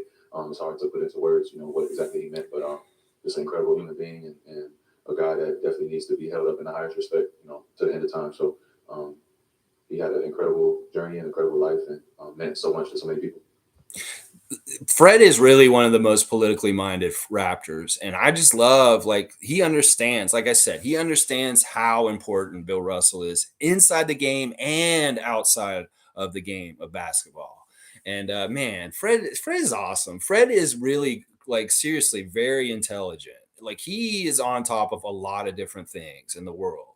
And he is very, very socially conscious about what is best and things like that. He can be very political, and I love that about him. In fact, he was one of the main leaders during the Black Lives Matter stuff on the courts and things like that around that time in the bubble and stuff like that. Fred really was somebody who spoke a lot and very well spoken about what he was saying on all these kind of things and stuff. Once again, Fred showing it here.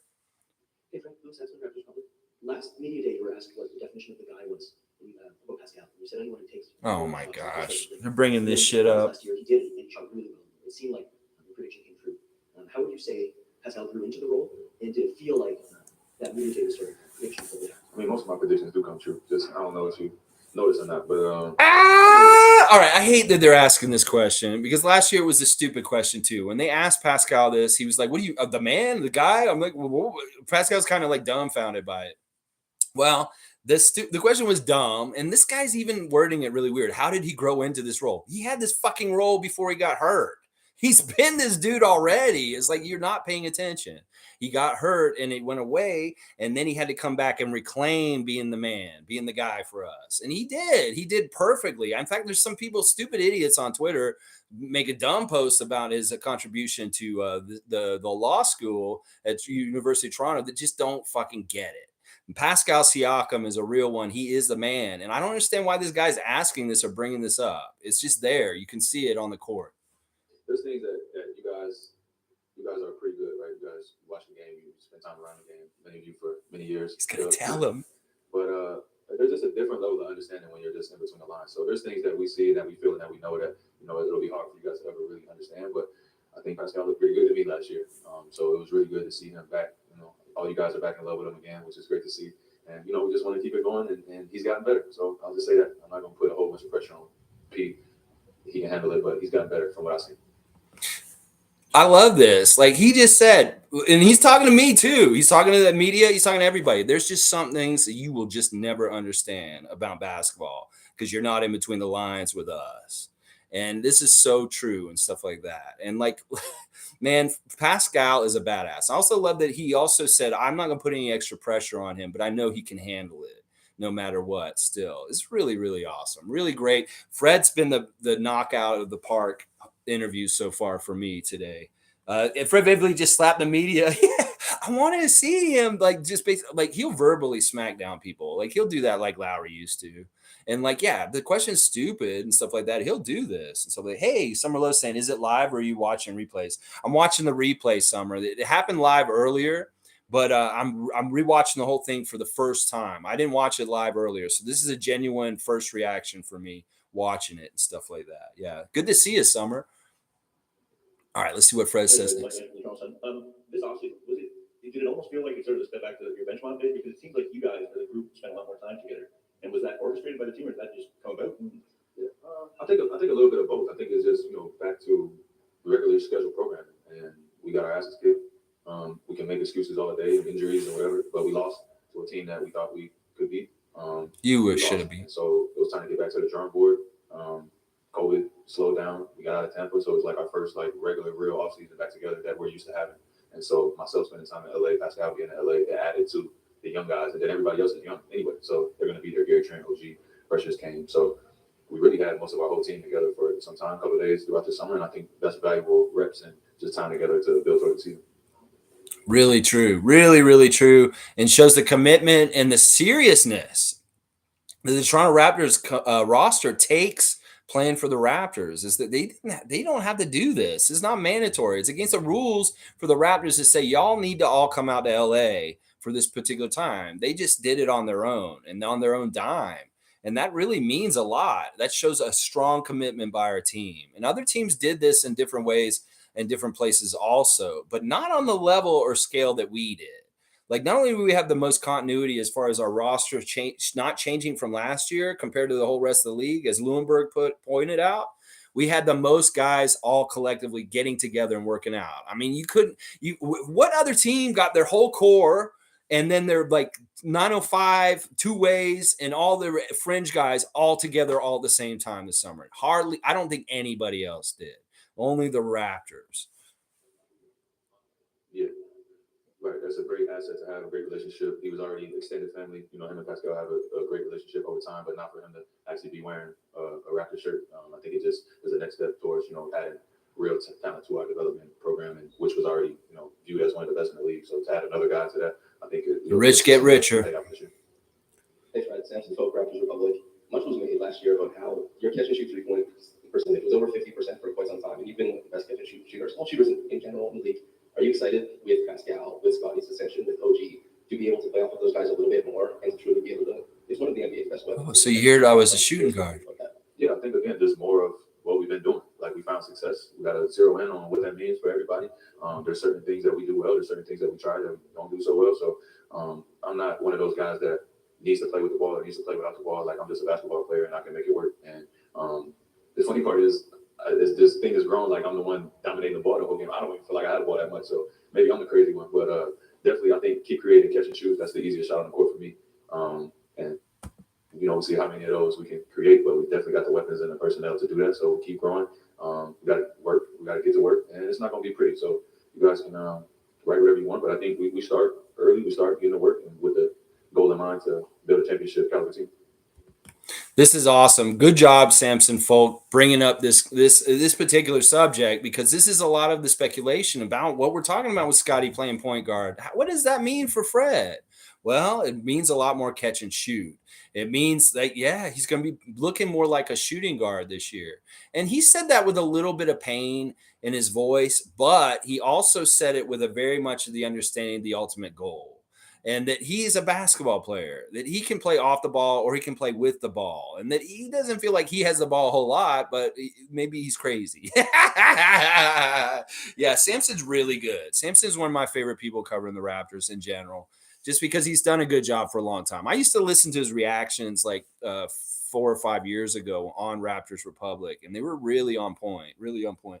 Fred VanVleet is showing folks the level that Scottie has to get to in speaking publicly in order to be a vocal leader publicly. It takes time to develop. Yeah, I agree with that, Cool Cat. He is a lot more polished, and I think that honestly, it has to do with intelligence. Like, Fred is a super, super smart person, like super, super smart. So it's really easy for him to get up there and not get thrown a curveball and not know how to deal with it. Part of the problem is Scottie is just he's a nice guy. He's a young kid. He has a little bit of naivete. And sometimes a question can come at him and he may be a little confused or something like that. And then he feels fooled. And I think that that's something like he wants to change, as far as he's astute and on top of it. And maybe he comes in, he's ready for anything, just like Fred is here. If somebody comes at him with some bullshit, he knows how to reply to it in the right way and stuff like that. Yeah, I love this. Yeah, Fred is a good point guard. Fred is a great point guard. But this is what the thing is. The Raptors are future basketball, and we're trying new things. And Fred understands this, and he has a place in this. Nick Nurse talked about why he values Fred in so many different ways. His teammates value him. He's one of the best defensive players on our team. And he is a really super important leader and stuff like that. So he does have a place on this team no matter what. I've said this many times before. He's not somebody we should just frivolously want to leave, because he has a huge part of very important things that this team does need. And I love Fred so much. He's the best. And I'm really enjoying this interview, because this is a lot different than last year. I'm going to tell you, last year he was very unsure. And like I said, he was a kind of more stern disciplinarian kind of like leader. He's a lot more loose in this interview, as far as like he has good vibes and he's not concerned about what we're going to be like this year. He seems a lot more confident that we're going to win this year a lot. And that's a big difference. That's a big difference. Like last year, he wasn't sure. They weren't sure. And they were 500 for a while at the beginning. This year, he's different. You can tell. I'm reading him, his body language, the way he's carrying himself right now. He has supreme confidence in his team going into the season. Thanks, guys. Thanks, guys. Yes, we love you, Freddie. Freddie, yes. Freddie's winning the interviews so far. I love what Fred said here. I love it. Last year, everything was up in the air. Exactly, Cool Cat. Even the front office needed to see what they have here. Yeah, we had to test it all out. We had to see Scottie. We had to figure things out. We had to see if this was going to work. BTOB, good to see you. Many trolls are making fun of Pascal's goal to be a top 5 player in the NBA. They'll show him. Exactly. I even said that last night at one point in Scottie's Twitch. I say, Scottie, Pascal's a top 10 player in this league. I said that. And he said, I saw that. He was like, oh, it's OG. All right, let's see what he's saying. Okay, he's drinking. Obviously, there were a lot of rumors around OG's hair looks really tight, like really tightly nice, done up, stuff like that. OG looks healthy. He looks like he looks strong, like you were saying. Somebody was saying earlier his arms look strong. Folks will never learn. That's right. They always think this stuff about us. All right, let's see what he's saying. He's drinking the flow water. How happy are you to be back in Toronto, and how happy are you with your position? Yeah, get this question out of the way. Definitely happy to be back in Toronto. Just excited for the season. Just ready to start the year. Yes, that's all we needed to hear. 2 things. I'm definitely happy to be back in Toronto. I'm excited to start this year. It's just shut the fuck up, all you crazy people. Who was that? I don't even remember that guy's name. That stupid guy who was tweeting this stuff about OG this summer. That idiot. Jake from State Farm. That's who he was. Jake from State Farm. You idiot. This is like now we're getting the confirmation from the actual mouth of the man. We don't need to hear Scottie saying, it's like, I've heard this news is bad, bro. That this is bad news, Jake from State Farm. Now OG's come in and cleared it up for sure. He's saying, I am really happy to be here in Toronto. I am happy to be on this team, and I'm excited about starting this season. Oh, yeah, baby. I love it. I love it. And very short and sweet. Of course. Oh, the light's right. He's like, get that light off of him like that. We've been informed by the staff that you are now O period, G period instead of OG on one word. What was changed? Just a change, yeah. Nothing serious, yeah. It used to be listed O.G. So just going back to that. I just noticed it was just OG. So it's our fault for like. No, it's okay. Yeah, it's all good. I'm not mad about it.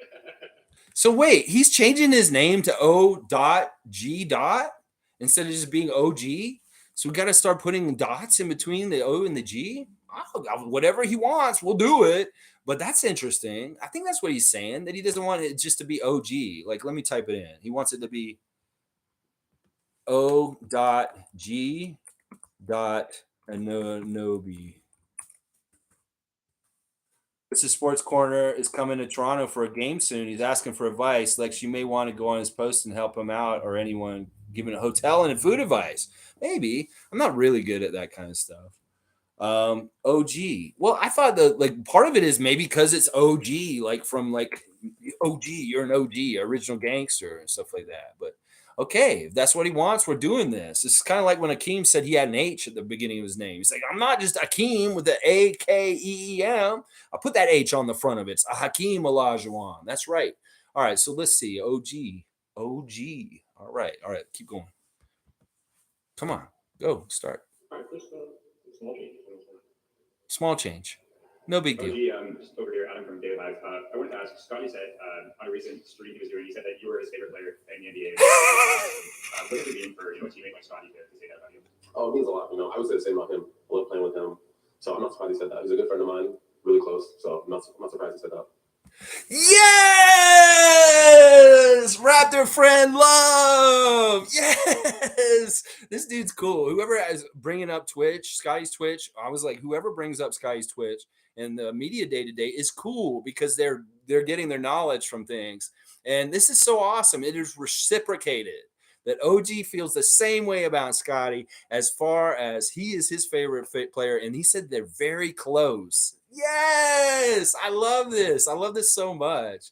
Oh man, OG and Scottie, they're just pals, man. This is so cool. Good question, person. And I love this. Is so great. Oh my God, I need to get a tissue. I'm gonna start crying. Can you just tell us a little bit about your summer, both on the court, any specific skills you've been working on, and then also off the court? I think Masai mentioned you might have done a camp. So anything that you kind of done this summer that you want to tell us about? Oh, just on the court, just working out. Just trying to sharpen everything, shooting, ball handling, passing. Shooting off the dribble, just finishing both hands. Just focusing on that for the most part. And then off the court, just kids camps. Just being around, helping kids out, teaching them fundamentals. It's fun for me, so I like doing that. Pardon?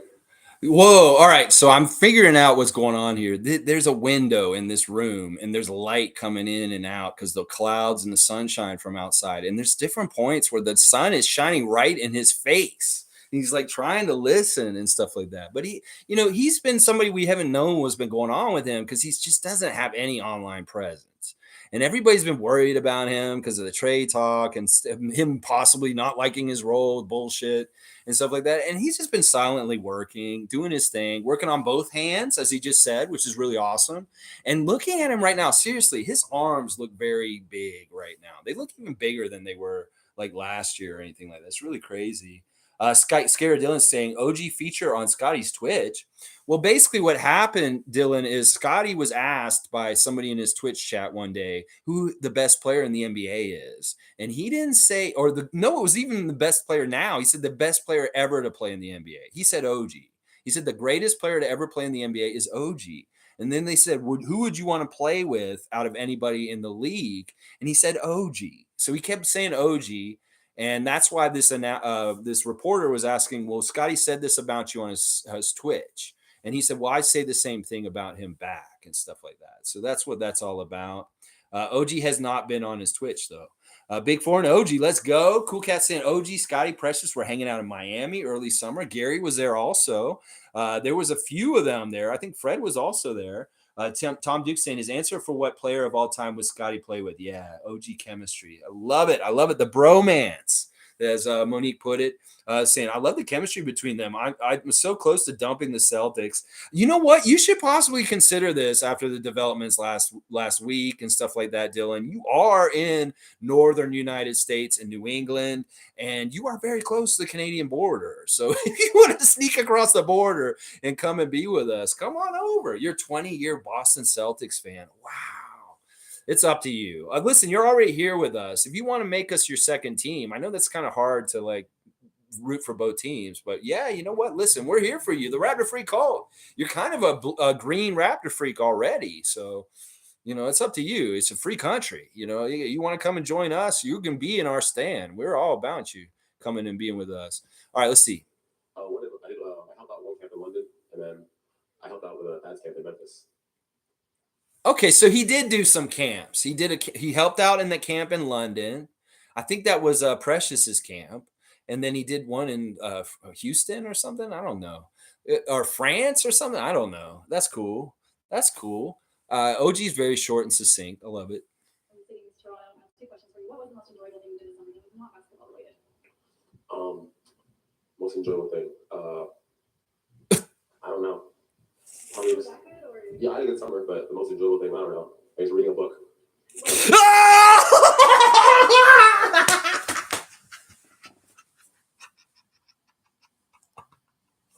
Please don't ask this man what he likes about Texas. Please don't ask this man what he liked about his summer other than basketball. Please. He wrote a book. He read a book. He's smiling. I love this. He kind of knows that he's awkward. He loves this. I don't know. I'll say going for a walk. Going for a walk. This could be like a Family Feud topic. What did OG do this summer? Ding, ding, ding. Read a book. Go for a walk. Ding, ding, ding, ding. Oh, my gosh. That is gold. I love you, OG. You're so awesome. Oh, my gosh. Watch the sunset.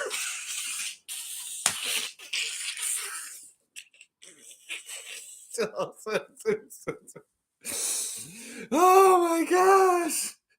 Watch the sunset, go for a walk, read a book. That's OG's summer. Pascal's in France. Chris is down in the islands. Everybody's doing things in this dude. Oh my gosh. Oh, OG. Oh, OG, you're so good. You're so awesome. I love this. And then secondly, how much time did you give yourself after the season? Or did you need to reset mentally more to then get ready for it? Not too long. I'll try to just watch the playoff games and relax. If I get bored, so I'll go back to the gym, start shooting. But I try to take some time off, but it's hard to get bored. This is good. I like this. Like, if his boredom is to go shoot and work out more, that's fantastic. I mean, Scottie's so committed to playing 2K and working out all the time. He's so much basketball in his head all the time. It's good to know that OG, when he gets restless and he's in a place where he's like bored, he goes to the gym. And man, he's so cool. Like, OG is awesome. I love OG so much. He's so awesome. Oh my gosh. He's a walking Tinder account. Ah! Walks on sunset reading books. It's like this is like he's just reading his profile off of Tinder is what you're saying, G, when they ask him what he did this summer. It's hilarious. Oh my gosh. Nameless is enjoying the Blue Jays and the Raptors starting up. Yeah, Scottie holding up cards in the back for him to read. No, I don't think so. Awesome. OG is absolutely the best, Sue. These answers are signing him up for the Bachelor show. I know. Wouldn't that be crazy if they did like a dating game? Like they had some young lady, and they had like 3 Raptors behind the curtains. Like that old show. And OG and Scotty were 2 of them. It would be so crazy. It would be a really fun show. You don't know the Jays have just as much young talent as the Raptors. Well, hey, go Jays. I'm all about Toronto teams, and the Jays are my MLB team. I haven't been paying that close attention to them since I've been doing the Raptor Freak channel. But also, when I watch the Jays, they always lose. So I don't watch them on purpose to help them win. And that's very true. It always happens. Yeah, G's like he's a dating profile, watching the sunset and going for walks. That's awesome. These are harmless, great answers. Nothing wrong with them. Yeah, before we go to walk sunset. Okay, on the other side, over here, Ian Harrison, AD. You said you love playing with Scotty. Why is he so much fun to play with? Just fun to play with. Like he's a very joyful person. He gets excited for not just his success but other success. So just fun to play with. We have a lot of guys like that, but yeah, Scotty's fun to play with. Very unselfish and just really talented player. So yeah, this is like, man, Scotty is gonna have to maybe watch this interview and react to it. I think that when we get him back on Twitch in October after training camp, I think maybe he'll show up maybe he'll be on Saturday night on the 1st. He says he's the last stream for September last night. But it could be he's very much going to be back on October the 1st between the first preseason game and after the open scrimmage, although that may be a travel day also. But who knows? He may be lonely and bored in Edmonton on Saturday night and sitting in his hotel and get on the Twitch. Now, if he does do that, we need to recommend him watching OG's interview from Media Day and reacting to it, because I think it would be interesting to see how he reacts to this. And it's very nice what he just said about Scotty just now, that this is very true, that Scotty is all about celebrating his teammates' victories. He wants to celebrate Lloyd's victories on 2K23 if he could get some more going. But when he has successful teammates around him that are excelling and doing amazing things like Fred, Pascal, OG, and Gary, Precious, and other people, it's really easy for him to celebrate those teammates and stuff like that. I love this. He is a really good teammate and stuff like that. It's so awesome. Yeah, he's like a speed dating profile. His answers here. Yeah, Josh Lindbergh, TSN. What's going on? good, how are you? Good, thank you. In terms of the speculation and the rumors, one of the things that was said over the offseason is that you may not be entirely happy with your role. You may want a bigger role. And of course, that's not unusual. I assume most players in the NBA want a bigger role. Have you had conversations with Nick about expanding your role this season? And what do you think an expanded role might look like for you? Or where do you think some He's no. Expand your role? I mean, even when the report came out, I was kind of surprised by it. I just woke up one day and I saw that. So kind of surprised by it. But even with the role stuff, I haven't really talked to Nick about role. I just try to get better every summer. And everything will fall into place. Don't really worry about that. You can't really worry about that. Wow, that is a huge debunk right there. Jake from State Farm, you should have all your privileges revoked on being a journalist. This is exactly what I said when this shit came out. There's no way he said this shit. He woke up in the morning, he saw it, and he's like, where the fuck did this come from? This is not something I ever said to Nick. I haven't even said this to anybody. Why, he's not worried about how Nick's going to use him. He knows and trusts Nick Nurse is going to utilize him and make him look good. And this is so manufactured bullshit by people like Jake from State Farm, Jake Fisher. And he just fucking shot it right through a hole through it right there. He's woke up in the morning. I saw it. I don't know where the hell this came from. And this is basically like Scotty echoing. This is bad news. This is not real news, fake news. And there we go. We heard it straight from OG's mouth once again. As soon as Josh started telling this question, OG's doing a tell already, shaking his head and kind of like laughing a little bit, like this is so dumb. Like this is such a dumb thing that happened this summer, that this all got made up and put in front of me in the press. And like, I'm such a private, quiet guy. I'm not going to say anything, but when my chance to speak comes, Media Day, I will set it straight. And he just did. Mr. Anunoby, good job setting straight the fake news. Fake news. Hey, OG, my name is Central. else. I'm just curious, they're talking about how you're going to more of a leadership role. Now you're obviously not old, but one of the older heads of the young group. How does things change? Oh, he said older heads, and his eyes went, ooh. He's like, am I getting old? Ooh. It's like he's one of the older heads, and then OG's eyes went, ooh, am I getting old?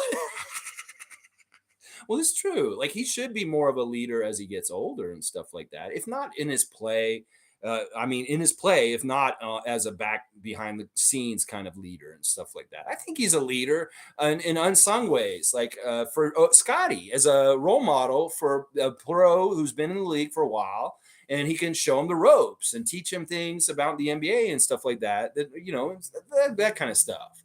So he's definitely a leader on this team. He's just not as normal. He's not a leader like Fred. He's not a leader necessarily like Pascal either, but he's definitely a leader on this team. Oh, just like we were a lot of young guys, so just try to teach them stuff I was taught when I was younger. I had a lot of good vets. See? So passing on the stuff I was taught and just teaching them about Man, that sun keeps getting him in the eye. He's like, ooh, he's cringing. He's like, man, they need to get a blind up or something. Like, this is really interesting. Like, this is maybe part of what Scottie needs for his public speaking training is learn how to do an interview when the sun is blinding you in the eyes. This is crazy. Like, it's like OG's already awkward, but he's making all these squinty faces because like the sun's in his face. How to help the team win. And then even off the court, just teaching them stuff about nutrition, taking care of the body, and then just try to be more vocal. Just pull guys to the side, tell them what they need to do, what they're not doing. Just be a leader that way. He just said nutrition. This is something that he's learned from his early career, being around people like Ibaka and Kawhi Leonard and stuff like that. Like when Kawhi was on our team for that year, he really rubbed off a lot on the other guys as far as the way he operates, takes care of himself, off days, his recuperation routine, and how all this different stuff is they picked a lot of that stuff up from that one year Leonard was here. And there's other guys that have really taught him a lot of stuff. So he's teaching secrets down. And this is kind of like what I talked about the other day is like some teams in the history of the NBA have old veterans that are scared of losing their role to young people. And they don't teach them like little secrets or little things like that. And it's really bad for developing. Well, the Raptors won't stand for that. If you're selfish and you don't give information to younger guys coming up underneath you, then you're probably not going to be on the team for very long. So this is exactly what I was hinting at right before I played this question, that he probably helps Scottie more with lifestyle choices, maybe nutrition choices as a young NBA player than necessarily other areas as far as with leadership and stuff like that. Yeah. Salute everyone still watching the interviews. Masai's dropping the international global plans. I nailed my video. Yeah, well, he's going to build so many courts over there. So many courts. Last year, you were the Raptors leader in post touches and assists of the post and points over the post. Was that something that you're looking to build on going forward, or other types of initiation, something you want to stretch your legs in? Yeah, of course. I always want to. I'm in the post and I see someone open, I'm always going to pass. And even if I have the ball top, I see someone open, I'm always going to pass. So just making the right play is the main thing. Just try to be calm and just collected and just make the right play. Whether it's a shot for me, shot for someone else, pass. Just make the right play. It's the main goal. That is such an important thing with the team. Scottie talks about it a lot on Twitch. It's like the important thing that they need to do, that Nick Nurse wants them to do, is make the right play in that instant second, in that moment. And this is why I think Scottie playing 2K is so smart, because it really is a practicing of kind of like figuring out those kind of like decisions in basketball situations through the video game. So even then, he's constantly getting reps of making the right play in the different moments and stuff. But man, they really need to help OG. He's like ducking and dodging from the light. He's like, ooh. He's like the screen right now. Like, let me show you guys. Look at his face. Look at what he looks like on that screen right now. He's like, he's like, he can't see. Oh my gosh. All right, let's keep going. All right, he's out. Good job, OG. Honestly, I still think Fred's interview was better, but OG was awesome too. It's awesome. He's saluting someone when he left. I don't understand what happened there. All right, let's see how long it takes for Bill. Good to see you, Logical. I'm glad you're here this afternoon for me reacting to the media day. I have not seen these interviews yet. This is the first time I'm seeing what they're saying and live reacting to it and stuff like that. I wonder who's going to be next up, guys. For people who watch this already, who's going to be the next interview? I want to prep in my mind who I'm about to see take the seat at the I'm guessing they're at OVO Center, but they might be actually at Scotiabank. This might be a Scotiabank thing here. It probably is Scotiabank. I'll bet you they're using that area where they do the pregame over at that gate near the hockey statues outside. Let's see. Good point on playing 2K. Yeah, well, that's the thing. People that come in there, Cool Cat, and get on Scottie about wasting time on the game. You should be grinding. You should be at the gym working out. You should be doing this. He's doing that. This is his downtime. And he could do anything else, like read a book or go for a walk or look at sunsets. But he's choosing to play a video game, which is investing even more of his personal, private, regular time into basketball development. I think that's really good. Pascal's last. Juancho's next. Okay, I love to see Juancho. I want to see him. But yeah, they need a blind, man. This light is getting in their faces. It's like OG's already very awkward, and now you got light shining in his face while he's trying to do this interview. It's hilarious. It's crazy. All right, Juancho's next. We'll have to see who's coming up. Yeah, some of the fun stuff on Scottie's Twitch last night. He was talking about his relationship with his brother at one point. Like he's why he's a Baltimore Ravens fan is because his brother was a Steelers fan. And like all brothers, you have a little bit of a competitiveness, like a versus. And he became a Ravens fan just despite his brother's Steeler fandom and stuff like that. And then he started talking about how they would fight. And like there was a time where John French is like older than him. He's like four years older than him. So he's a lot bigger than him. But Scottie was tough. And like he would try and he would fight him. Like he would punch him a bunch, like 4 or 5 times. And then when John was coming after him and he finally got fed up and he hit him once, Scottie would run to his mom crying and get him in trouble because he was the older brother, way bigger than him. So he's telling us stories about him and his brother and their relationship when they're growing up and how they did compete a lot and they did have fights and they did all the regular brother kind of stuff. It's funny. My brother was in here earlier because that made me think a lot about him and I when we were growing up and stuff like that. See, they're trying to do something about the light. There's a guy standing there looking up at the window where the light is coming in and getting in their faces. I don't know if they can really do anything because it's probably up high.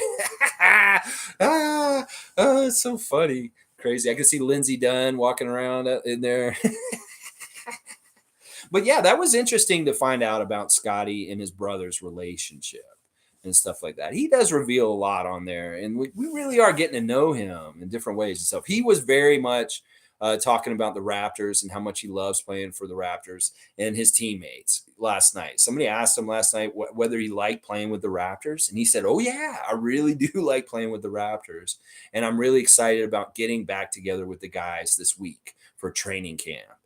Those are specific words directly from Scottie Barnes' mouth last night and stuff like that. So, but it was a fun Twitch last night. Don't you think, Tom? It was pretty fun last night.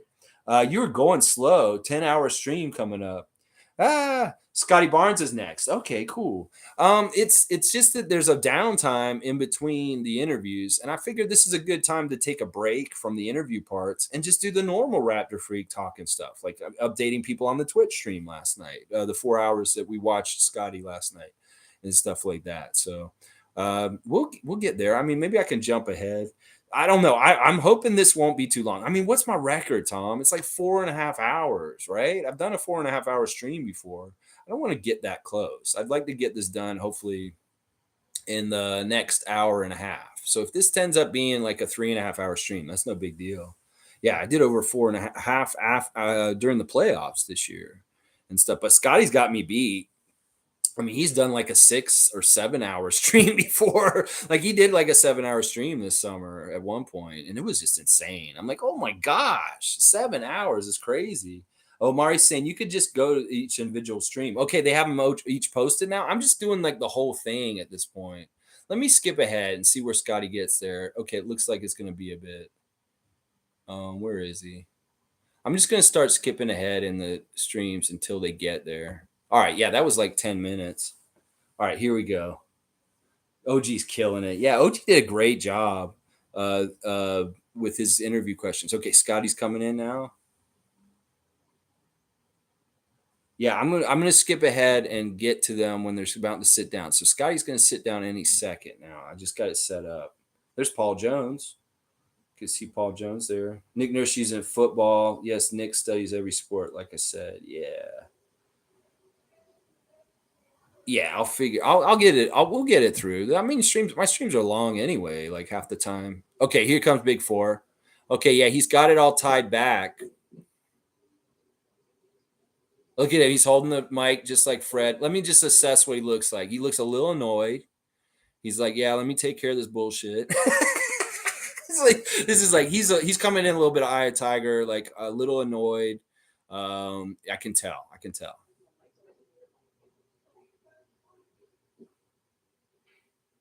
He looks really strong. He does. Like you guys are right. Both OG and him look like their muscles look insane right now. Oh my Hey, gosh. Scotty, Lindsay from Conroe. Lindsay City, first of all, how was your summer? It seemed like it was a Scotty Barnes summer. Summer was amazing, and I feel like I got a lot of great work in between working out my trainers and working out with the coaches. It was a great summer. After such a It was a great summer. This was the summer of Twitch with Scottie Barnes, and it was so successful, so much fun. And I'm glad I went to camp Scottie Barnes and learned a lot about him. If I went to camp this summer, it was Twitch, and it was Scottie Barnes' Twitch. great rookie season, what kind of expectations do you have for yourself going into the season? I would say some expectations and goals is just my first goal is probably just continue to just keep striving for success, trying to keep winning, keep trying to fight, try to win this championship. But I'd say some individual goals is just really just trying to take it to the next level with trying to make defensive teams, all-stars, and so on.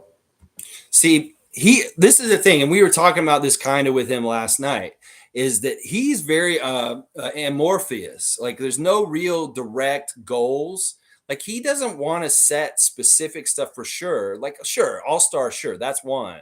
But he's kind of leaving it open to develop in any kind of level or hugeness on top of what he's already doing. But he did say the word championship just now, which is fantastic because I want him to say it just like Fred does. They need to believe it, and they need to believe it starting right now and all the way through the season, obviously. Why the fuck would you even play in the NBA if you didn't want to win that goddamn championship at the end of it? And that's what I'm saying. Oh, yeah. I have the Tiger, baby. Yeah, he's got it. He's very on point. You can tell he doesn't want anybody to throw him a curveball and mess with him. So let's go and see this. Yeah, no way. His hair is braided. I know. It's braided in back. Michael Bridge, Sportsnet. Hey, Scotty. Was there a point in the offseason where you kind of stopped and looked at your first 6 or 7 months of pro basketball and really thought, what went well, what you needed to do better? Was there something when you thought about it you did that kind of surprised you, and how much better prepared are you for your second season? I would probably say I was really looking more towards like the future, trying to get ready for year two, working on different things in my game that I can just try to get better, different pull-up techniques and different things like that, different footwork, continue to just keep trying to work and grow my body. So I would say those were like the things I was really trying to work on this summer. Successful on all the different things I think he just said there. He definitely grew his body. Like he grew a couple inches. We're not sure how tall he is. They listed him at 6'7" last year. He's actually for real 6'9", but there is speculation that he could be as tall as 6'10", 6'11". I mean, Nick Nurse said he was 6'10" this summer. And he's definitely grown with the muscle too. You can look and see in this interview that the man looks more strong. And you couple that with what Nick Nurse was saying about at the end of the season. Like everybody else was falling off and getting tired, and he was just getting stronger as the season went on. The door is wide open, and the possibilities are wide open for him. He has no idea how good he can be. And that's why he can't really put it into words toward us. And he doesn't really want to be cocky about it. So he's kind of downplaying it. But I honestly think he's going to do some really special, amazing things in this league. Seriously. And I love that he also said he didn't really look back. He's only looking forward towards the future. Because that's what winners do. They pick themselves up. They don't celebrate for too long when they have a victory, and they don't stay down too long when they have a loss. And that he's only worried about the future. It's not that he didn't learn the lessons of last year and can build from his experience of his first year in the league. It's just that he's not dwelling on it. He's going forward and looking ahead. And this is exactly what he should be doing as a young player going to the NBA.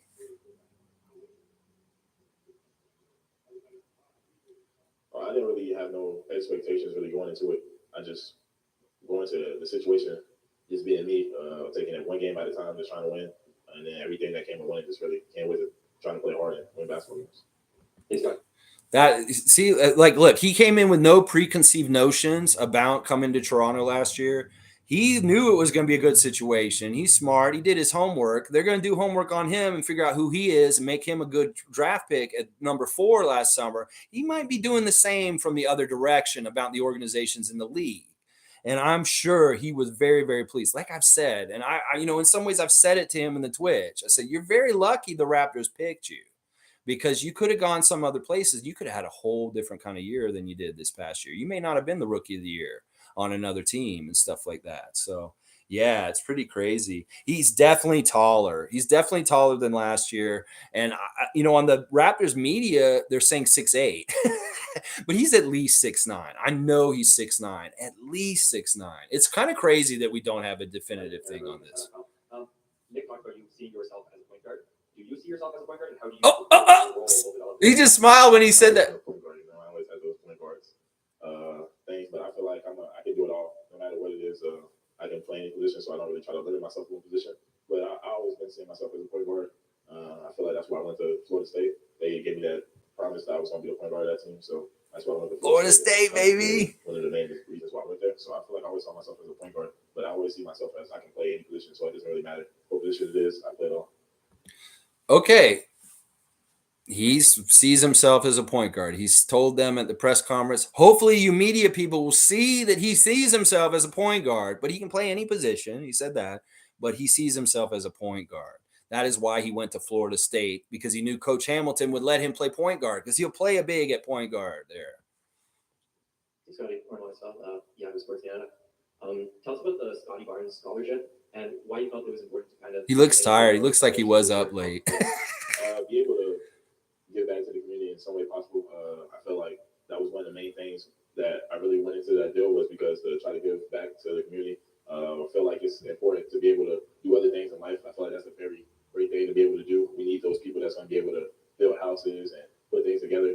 So that was a important thing when I went to that organization and that group. It was just an immediate thing that just really caught attention to me.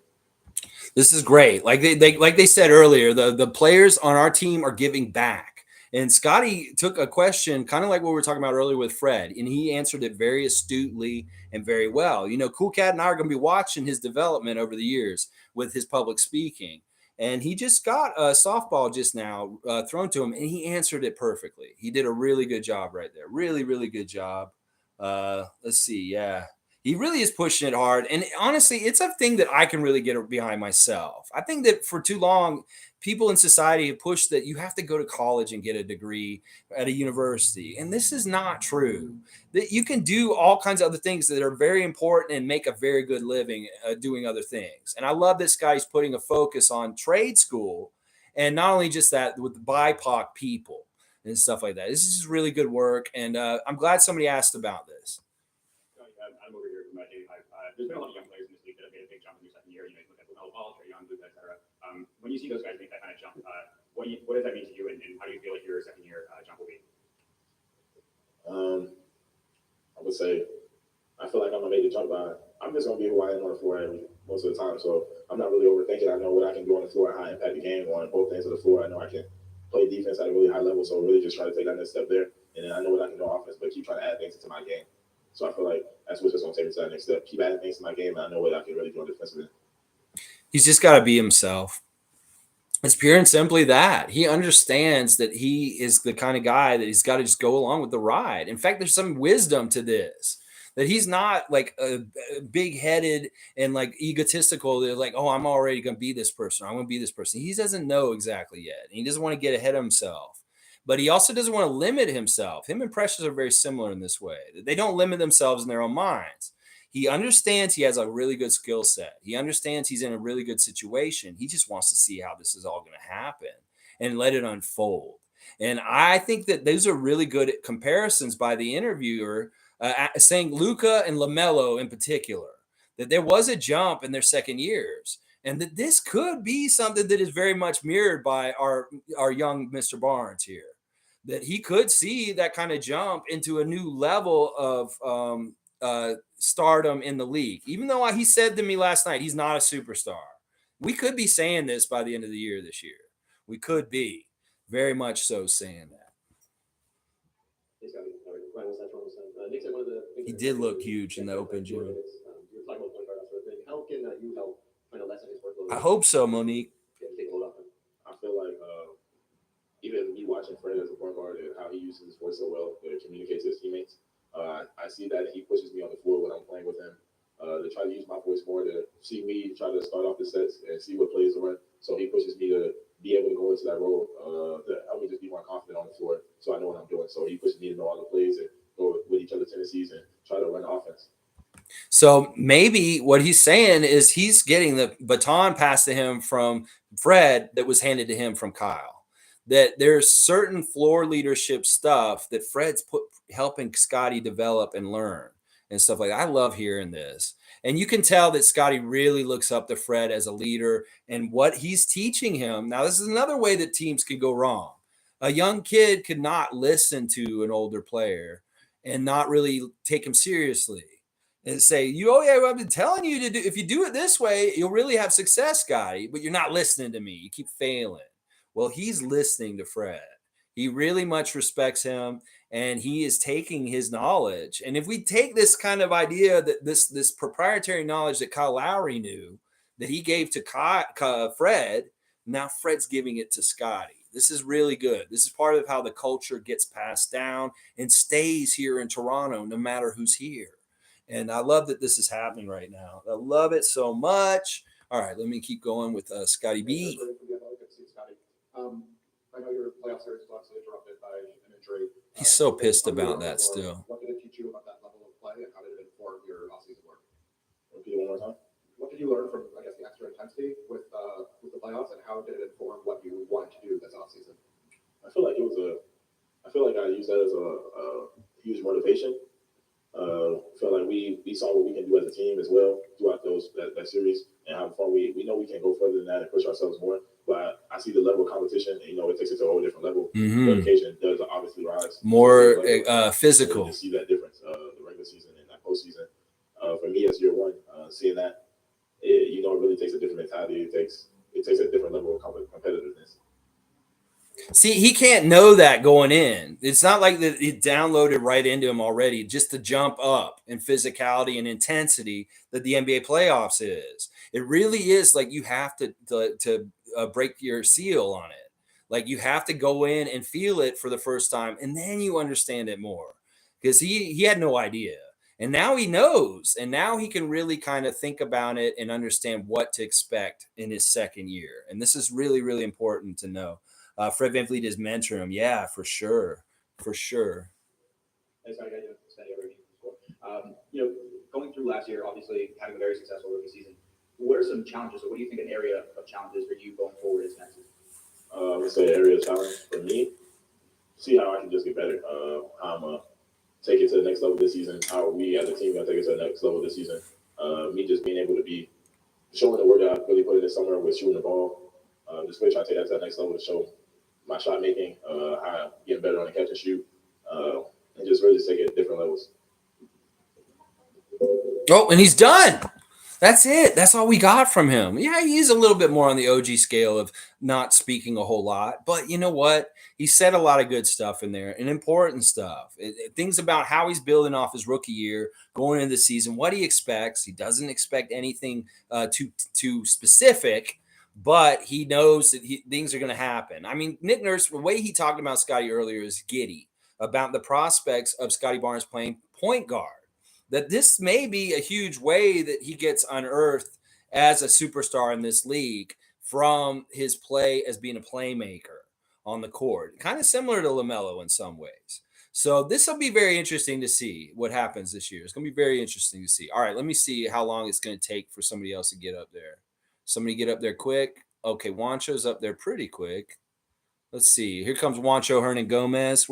I'm just gonna skip right to the next video on the whole thing, so we're not gonna have very much time off in between. Here we go. Here's the big man from Spain sitting down. Nice to see him in Toronto. He looks. Let me see what is my impression of him. He looks a little bit travel weary, but he also looks like he's happy to go. Hey, over here in Kansas City. Welcome to Toronto. Just what has your summer been like? The emotions of seeing your brother win, and then also your reactions and kind of experience being in Toronto. I mean, it's been a great summer. I mean, first the movie, we've been working 2 years on that, and it was successfully. And then a big summer for me, playing for my national team and winning the European Champions with my brother, and seeing my brother to get the MVP of the tournament. It was an honor. I mean, I'm so proud of how hard he worked for that, and I'm so proud how the team worked all summer for the tournament. It was really, really hard. I mean, nobody counted on us, and I think that's the most exciting thing when you became champions, beating the odds, and everybody step up, and it's huge for our country. A small country playing against big time players, big names here in the NBA, and we just deserve it, and we won it. We worked for it, and it was a great moment.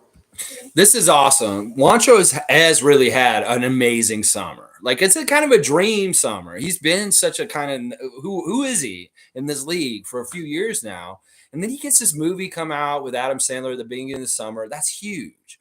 And then he has this Cinderella story at Eurobasket with Spain. They really weren't considered a contender for winning this thing.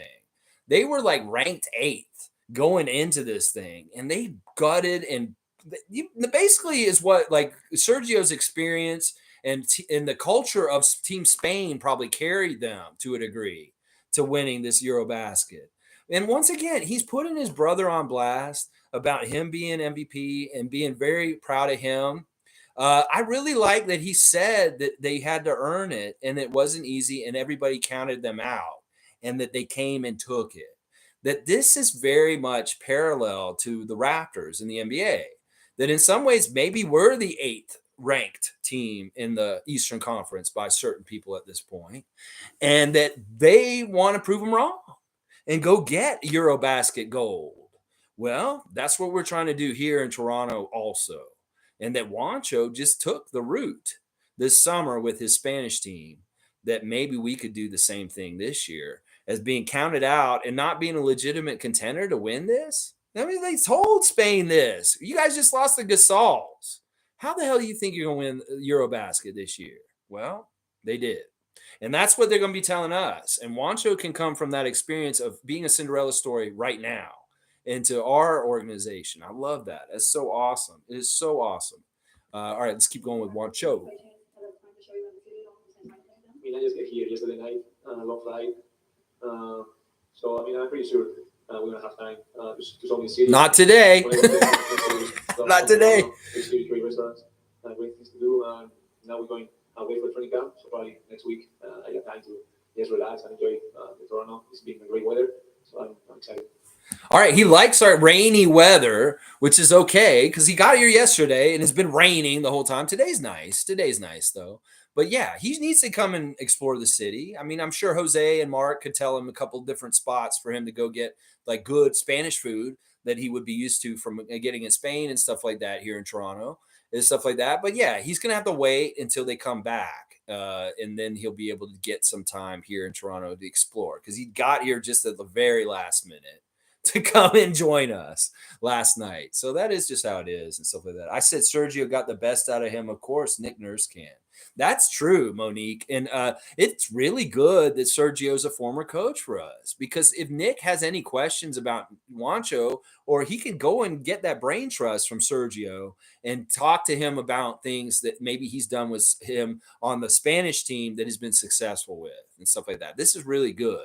Is really, really good. And you're right. Nick Nurse is going to get good stuff out of Juancho also. Stuff that Denver or whoever else he was on before us didn't get. We're going to get it out of him. Watch. Tell us about the movie. How did you get into that? Did you have acting aspirations as a kid? Like, how did it come about and how did you enjoy it? I heard it was a great play. It was a good time. I never expected to be in a movie. I never dreamed to be an actor. So the pandemic hits and I was at home at my brother's place in Charlotte. When he was playing in Charlotte with my sister, we were so boring. I mean, I guess many of us, we were boring. Being at home, boring. And they asked me for like 3 months before to do the castings. It was to do some videos. And I just did it because my sister wanted to do the videos and to do something as a family. And they start liking it. I don't know why.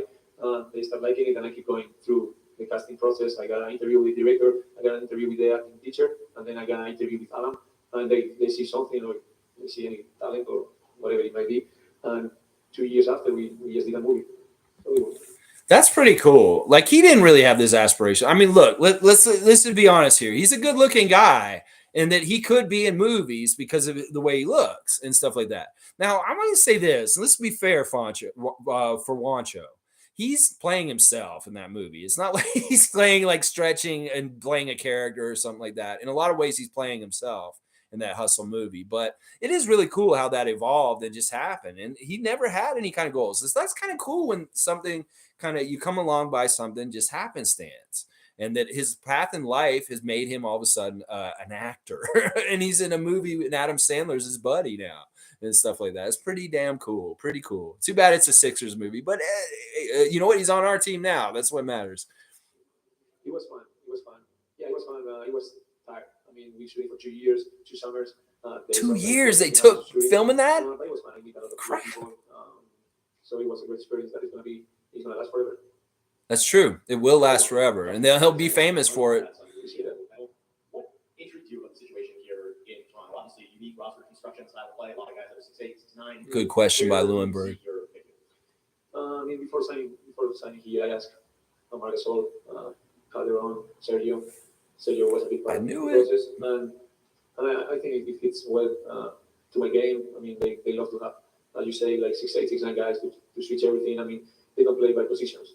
Scottie Barnes can play point guard. Pascal can play point guard. So it doesn't matter. It's just about desire, about work hard.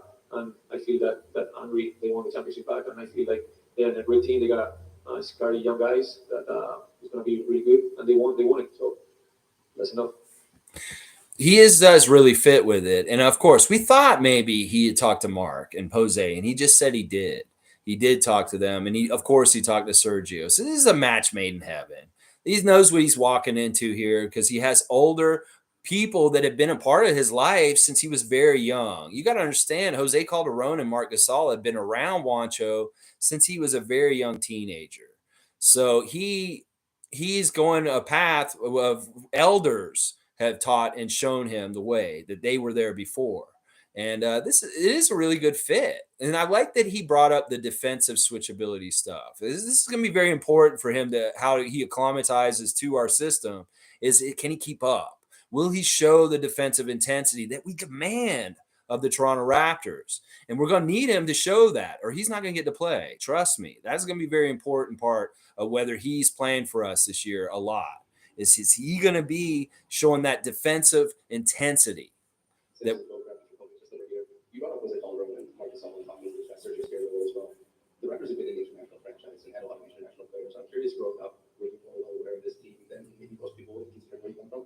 Yeah, I mean, of course, every kid wants Vince Carter as an idol or a legend. I mean, we watch his highlights. We always want to be like him, but we didn't have the same bounce. This is like funny because they just had the anniversary of the Frederick Weiss monster dunk of death against France with Vince, and it could be that Juancho saw that dunk. And this is what he's talking about. He's like, Vince Carter. Yeah, I saw Vince Carter jump over a 7-foot Frenchman. And it was like, wow, Toronto Raptors. And that was his introduction to our team. Very interesting. And then Jose Calderon played a lot of years here. Yep. He was one of the face for Toronto. I mean, as growing up, we see the Raptor and, cool jerseys and the colors. And then Mark will here. So that opens everything. He's probably been a Raptor fan for a long time. A rough year. And when you win, everything's easier. I'm over here. You said the word win. You're in a position where you're still trying to establish yourself in the NBA, and you've been on a number of rosters. What are your expectations going into this training camp? And you're pushed to. Ooh. I mean, my goal is always the same goal. Everything I go is play hard, enjoy with the basketball, do my best to help the team to win. Be part of that and try to find my way to how I can help the team to get the goals and how I can help the team to win, how I can help the young guys to keep getting better. And that's always going to be my goal in everything. He's not sounding like he's trying to make the team, guys.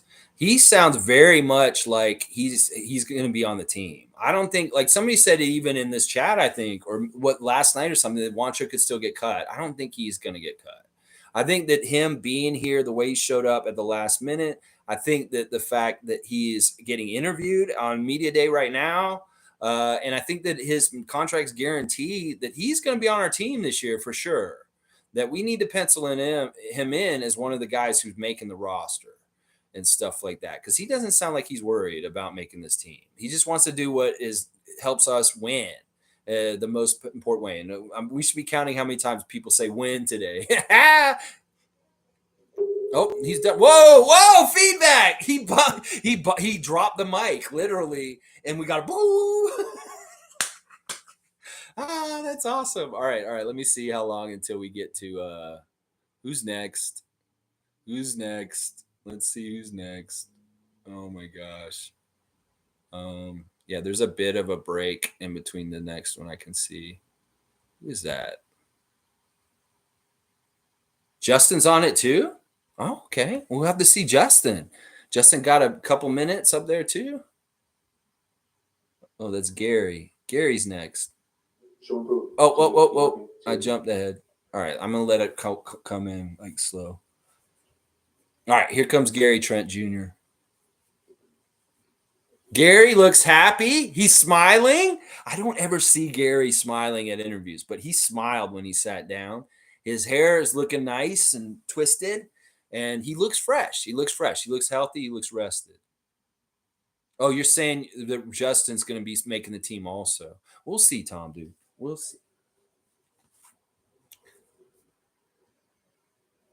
Oh, hey, Gary. I'm from Sportsnet. Kind of an interesting year for you last season, and now you're coming into what is an option year for your contract.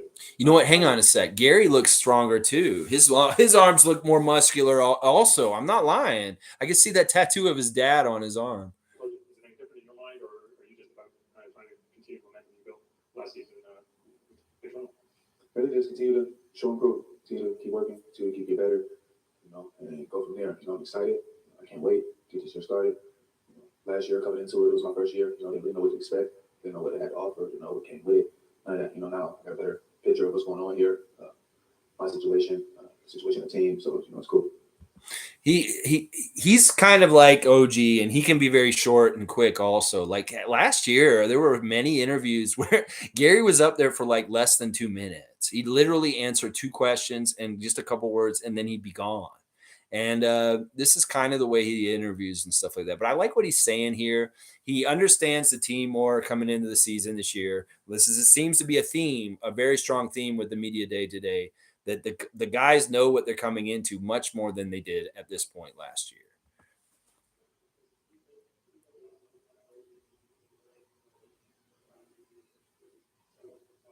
Gary looks really wise. It's a little bit of both. Just adding to my game, obviously. Continue to get better on all angles, on all aspects. Experience to do that. So it's just that. Hey, Gary, Joshua for TSN. Short. You guys came into camp last year. We're a very young team, and a new team, a lot of new guys. This year, you've got a lot of guys back. Hey, Nick was just talking to us about all the time you guys spent together as a group in LA working up this summer. How much do you think that continuity and that chemistry that you built, how much do you think that helps going into a new year? Yeah, it helps a lot, especially early on. We're going to British Columbia for training camp. A lot of us are going to places we've never been to before. We're about to have new experiences, together as a team, whether it's good or bad, and all those things help to grow throughout the year. At the end of the year, through your experiences, or you end up being how you look and how come your team. So, really, that's about it. Excited. He's going out west, new experience. I don't think he's ever been to Victoria, British Columbia, Tom. So y'all have a wide open arms and welcome Gary to a new place he's never been to, Victoria, British Columbia. Gary, I'm here from David. And Edmonton too, I'm sure. Once you experience playoff success in this league, how do you keep your eyes focused on the end goal while also not looking too far ahead, just with the day-to-day of the NBA season? Well, again, just taking it day by day. It's a long season. Day by day. It's a stretch. It's everything you signed up for. It's what you prepare for. So, really just going to do it. Expect the details, take care of your body, watch all that stuff. It's like he's not the best interview, but you know what? I like that he's no BS and stuff like that. Like, honestly, if he got up there and he started talking like his dad, it'd be a little crazy. So I think less Gary in some ways. I don't think he's like his dad, though. His dad's a little too, like, off the chain. Like, Gary Trent Sr. is fun. He's awesome. I love Gary Trent Sr., but I'm glad that Junior doesn't act like him on the media dais or whatever you want to call it. So last year you had your most prolific playmaking stretch and your most prolific scoring stretch of your career. How do you plan on balancing those 2 aspects of your game heading into the season? Just taking it game by time, possession at a time, whatever the situation is, use the knowledge and the experience that I got to make the best decision from here. Whether it's make a shot, whether it's to set somebody up, find over God, just play the game, let it come natural. He really is like going to get more consistent this year. I really do believe this. He's going to be way more consistent. Bobby is probably speaking tomorrow. I thought Masai would speak tomorrow. Sometimes it's really because they're all leaving. They got to get them all done now. Like I thought Masai would be the one who speaks tomorrow, but I'm going to guess Bobby Webster will talk tomorrow. Probably there will be another one. Yeah, he is definitely a young gem. It's a work in progress, and he's on his way up for sure. Cool cat. Just wondering if you could take us into what it's like to be part of those Rico Hines runs and what they're like. Ooh, good question, Lindsay. Yeah, it's everything you said. It's intensity, it's fun, it's an NBA environment. You get the NBA experience during the summertime. It's not really a lot of places you can go where you have that many NBA people under one roof, whether it's players, whether it's coaches, whatever it may be. So, it's great, to get that run, get that fun, get that experience of, during the season when it's not even during the season. So those runs are, second to none. He's so right. I mean, and this is crazy because in some ways we have more at Rico Hines runs than like regular NBA games because you had so much diversity from different teams as far as different people showing up there, like Thomas Bryant and Harden and Paul George and Steph Curry and all these different people mixing in and getting in some time. And like I said, the Raptors being there consistently most of that whole time. I think Pascal was there the entire time. Is really good because they were getting work against different people and different stuff. And Gary was awesome playing out there in his long pants. And he looked really good in some of the highlights. They looked really, really good. Let's see. They probably speak while in different cities. Let's see. All right, let's keep going. Oh, Gary's done. He's done that quick. All right, let's see. Let me get to the next one. And probably Pascal coming up, right? Why can't I see the screen on there? Wow, this is a really long period in between. Okay, so I understand why people were watching it sometimes and why they weren't at others. Because there's like some periods of like 15, 20 minutes with nothing going on. Let me think about more. It's like there's another Team Canada women's game basketball coming up very soon. I think they may have played already. Maybe it was this morning. I don't know. I need to go check out. All right, here's Pascal. Pascal Siakam, the guy, the dude, the man. During the season, you actually led the NBA in isolations, and during the playoffs, you doubled your pick and roll frequency. I'm curious how you see that affecting your role going into this year, and how that might, the different types of possessions might allow you to ascend to MVP level status, all NBA once again, that kind of stuff. Yeah, I think again it makes it more kind of like interesting. Obviously, like just having the opportunity to have the basketball in your hands more and kind of like command the game a little bit, control the game in its own way. Something that I really didn't do in the past, and I think that now as I evolve as a basketball player and on this team, one of the leaders, just having the opportunity to get to where I want to get to on the floor, hit the shots I want to get, and also get my teammates involved. I think just having the opportunity with the basketball, it just makes kind of like the game, my game, kind of like evolves to another level.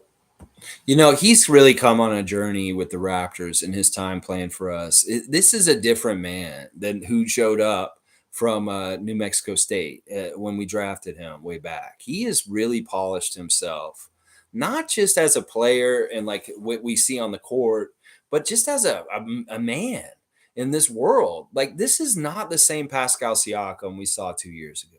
This is not even the same Pascal Siakam as last year when he was hurt with his shoulder coming in the season. This man is very, very sure of himself. Very sure of himself. And at this point, he is tinkering with his inner game in himself, that he knows that he can find his spots and he can get shots however he wants. He wants to improve on that. This is very similar to DeMar DeRozan.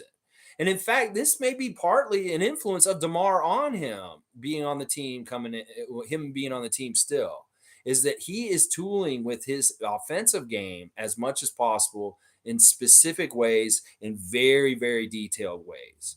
And he's in the workshop in his head as far as what he can do better and get going more and more in that direction, stuff like that. I'm really excited about Pascal. I think that there are new levels that he can get to that will establish him even more so as being one of the best players in the league, and that people will notice. They will take notice this year. Yeah, Fred's a fantastic speaker. He's so good. Thank you, Fred VanVleet, for making my extension series truth. That's funny. Yeah. He's going to be great. They're going to figure all that out. Same thing for Pascal. That's what I was trying to say, Cool Cat, is that Pascal's gotten way better with interviews. He was a short interview before, but now he really takes his time and he answers the questions really well. He looks way more confident coming in the season. It really, and the growth of him, you can see it. You can really see it. I'm from David Hive over here. I wanted to ask, Nick has a lot of complimentary things to say about you. He said, you've been working hard this summer, you get a lot of good things to say about your work ethic. What does it mean to you to be able to come into training camp healthy and kind of have that full season ahead of you? It means everything. I think you appreciate it more once you go through a season where you don't have that, right? Like, I think the past years, like, it was just normal coming to preseason every day and, like, just being there. And now it's like, it's special. I enjoy the summer. Being able to have all the time that like, I've had the opportunity to have this time in a while also. So just having that time and also just coming to the season, like last year, like I was trying to, like, when preseason was going and training camp, just watching it, like just such a different vibe, a different feeling. And now I'm just appreciative of the fact that I'll be there and just kind of like soak up everything and being there from day one. Like, I think it's going to make a difference. It's way better that he's healthy. Short notes. Rico Hines runs That's right. A big part of not only your career, but a few of your teammates. How is adding coach to the bench? I'm gonna see him smile. I think it's everything. I think he's smiling. Like, I feel like he just embodies what we are as an organization for a while. Like he's done it. Like just being in LA. Obviously, I know him personally. He's like family to me, but also I think like his talent. Like he has that kind of ability to just his presence, like being there. Like for young guys, obviously, like just having that energy every single day. He knows the game. He's been around the game for a long time. And for players to be able to develop, like he has that kind of like vibe that you need in a coach. Like you just feel it. And from the first time I met him, we had that connection, and I'm sure that he's going to bring that to the team, and just being able to help all our young guys, and just having that person that's going to like give you the energy and vibe that's needed. This is really interesting about Rico. I think this is awesome that Pascal realized that he was a good fit for our team years ago, and that it just hadn't happened or worked out because he was with Sacramento, and now they jumped on it and made it happen. It's just a fit. It fits like a glove. Once again, just like Juancho Hernangomez, just like Christian Coloco, just like Otto Porter Jr. This is a fit that fits so nice in our franchise and things like that with Rico Hines and stuff like that. And you know what I'm realizing also from what he's saying here, he's a really big fan of Les Brown. I don't know if you guys know this. Pascal Siakam listens to Les Brown. He's a motivational speaker. It's very interesting. In fact, when I heard that Pascal likes him and listens to him, I started listening to him because I really wanted to get to know who the voice is in Pascal's head. And Les Brown is amazing.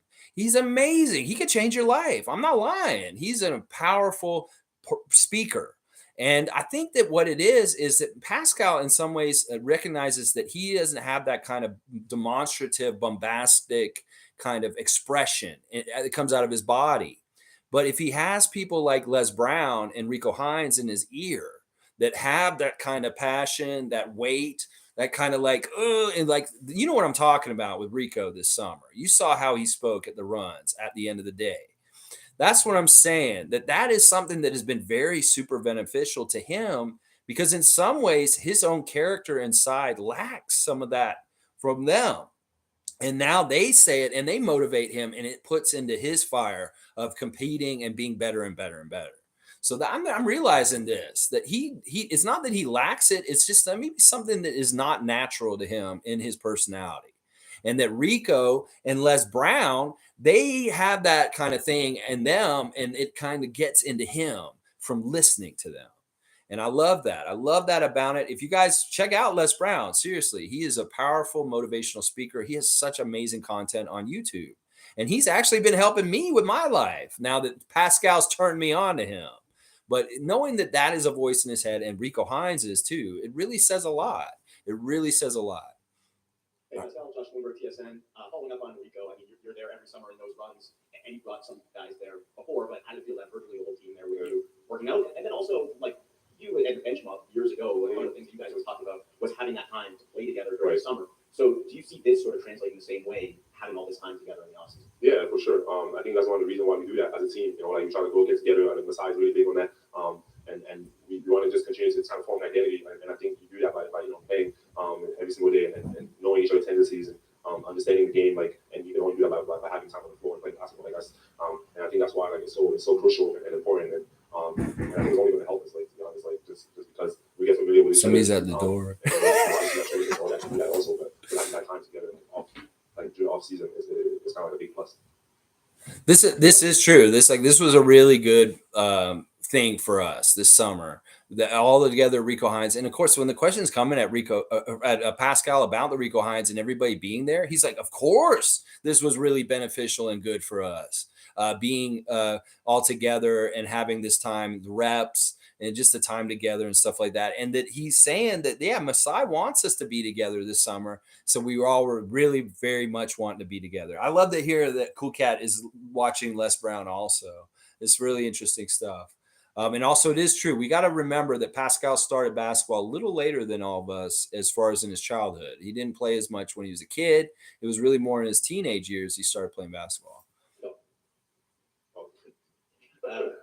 One more on Rico before I go to the next one. But with Rico, him being on staff, was that advantageous as a Raptor? Like, it's always been for you, but now that he's on staff with the Raptors, was that advantageous this summer? Because, he works for you guys and run out your five together and stay together. I mean, I think we always done that. Even when he wasn't with it, with us, like every time we went to LA, we had our whole team. Like, so it's kind of like we always did it. But I do think that is advantageous to have him on our team because, like, I think that he's one of the best, just in terms of development and just, like, I think, like, pure basketball players, we like those type of people that live in the gym. I want to be in the gym every single day. Like, I love the numbers and I love like all this stuff, but like having pure like basketball heads, like it's something that's, I don't say it's missing, but like we all like see that as players, and he's like the definition of that. Like somebody that's going to be there at 1 o'clock in the morning, or he's going to be there like at 9 a.m. Like he's there, like no matter like what it is, like when you need him, he just likes to be in the gym, and I think that's needed. And on our team, the players that we have, young players, like I think we all need to be in the gym, and he is the gym, so that's what we do. So it's like in some ways our coaching staff, Nick Nurse is very laid back as a head coach.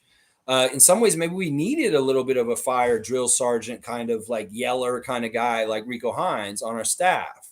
And that Pascal sees the worth in somebody like Eric Curry, who's a number cruncher and then a number kind of guy, but getting a motivator or somebody who can really be in there, hold guys accountable for not working hard enough or working hard or so, because we saw that with Rico this summer in the clips. He was giving guys critiques right in front of everybody. He's like, some of y'all need to run a little more harder. You're not coming in and treating this gym with the respect that it deserves by not running hard enough here at UCLA. And I think that's what Pascal's saying here is that we have a lot of young guys. We practiced way more last season once Kyle was gone, that now we have another voice that can really push them. And that's what Rico Hines is going to do. I'm really excited about his added to this. And I'm glad that they're spending time on Pascal's interview talking about Rico. This is a very important part of the new stuff. Let's see. Pascal learning basketball later. English is not his first language. So nuance is something to consider. There's all kinds of stuff. Yeah, he's actually a very good speaker for not having English as his first language. In fact, it's probably his third language because he speaks French. He speaks a couple of different languages. Yeah, when speaking French, I pick up his nuances better. Okay, so you can even understand him more when he's speaking French and stuff like that. That's cool. That's cool. Monique saying, I'm just glad he doesn't get the hate as much. Well, they're still out there. In fact, this guy I used to know. I worked at a place, a really crappy bar, a very toxic place. Made the really dumb joke on Twitter about him giving money to the School of Law because he needs them to help defend his play on the court. It's really dumb. I don't even want to mention the guy's name. He's an idiot. And I can tell you right now, because I personally knew him from when I worked at a place where he was a frequent person at 8 years ago, that he knows nothing about basketball, that he is a music person. He doesn't even know that much about music. But every time I talked to him about basketball when I worked there, it was like, this guy doesn't know what he's fucking talking about. And he just showed it with his tweet recently. And I love that Raptors Twitter came down hard on him. And I don't know. I'm going to tell you right now, he's not trolling. He was actually being serious. He's just really fucking stupid. Let's just put it that way. He's not trolling. So anyway, let's keep going with Pascal. Something else. How tough was it this summer, like being healthy and then not overdoing it? You know what I mean? It's tough. It wasn't tough. It was like amazing to be healthy. But no, I think like you said, like listen, this is something about Pascal. He said at the end of the season is he has no time to rest. He has no time to take time off. And in fact, Greg pointed it out in his last video, Jubstown Clinic. Go check him out. He's saying that out of all the guys on our team with the load management stuff last year, Pascal, once he was healthy, he played pretty much straight the whole rest of the year. He didn't get load managed. He didn't get time off. And what he said at the end of the season is, I have to be ready and not tired. I'm not allowed to be tired. That's one of his roles on this team, is he's not allowed to be tired. If we're going along with the philosophy that Greg was talking about on his segment recently just put out, that, you build up that tolerance, that toughness for the whole game as much over and over again. Like you build a callus on your hand for playing guitar or something like that. You make it stronger and stronger so you can play without pain. This is kind of what he's been doing with his body, is that he overworks it and he works it really hard, but he's really stretching it to its limits.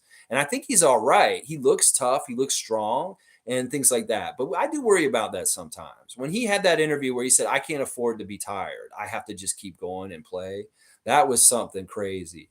Now, it wasn't even jealousy. This guy, he's an idiot. He just, for some reason, he has no idea what he's talking about with basketball. And he tried to make a funny joke. He's just totally out of touch. He doesn't realize that Pascal came back last season and was really good again. And he's trying to say that Pascal needs to defend his on-play court, but he was super successful last year. So obviously, Sammy is not paying attention, the idiot. He is an idiot. Trust me, I know firsthand because I knew him. I hung out with him because he was always at the place I worked at. And he doesn't know fucking sports, any sport. He doesn't know baseball either. Anything he says is stupid when it comes to sports. And it's not that he was trying to get likes or clicks on Twitter. He's just stupid. He's just dumb. He made a joke that he thought people would think was funny, and they came down hard on him because it was really dumb. Because he was making fun of him for doing something nice for the School of Law at the University of Toronto also. So I'm like, what the fuck? Where are you coming from with this? He's just an idiot. Let's see. Real talk, though. I wish I knew French better. I think a lot of us do. I did. I took it in high school. I know it a fair bit, but not probably like Cool Cat.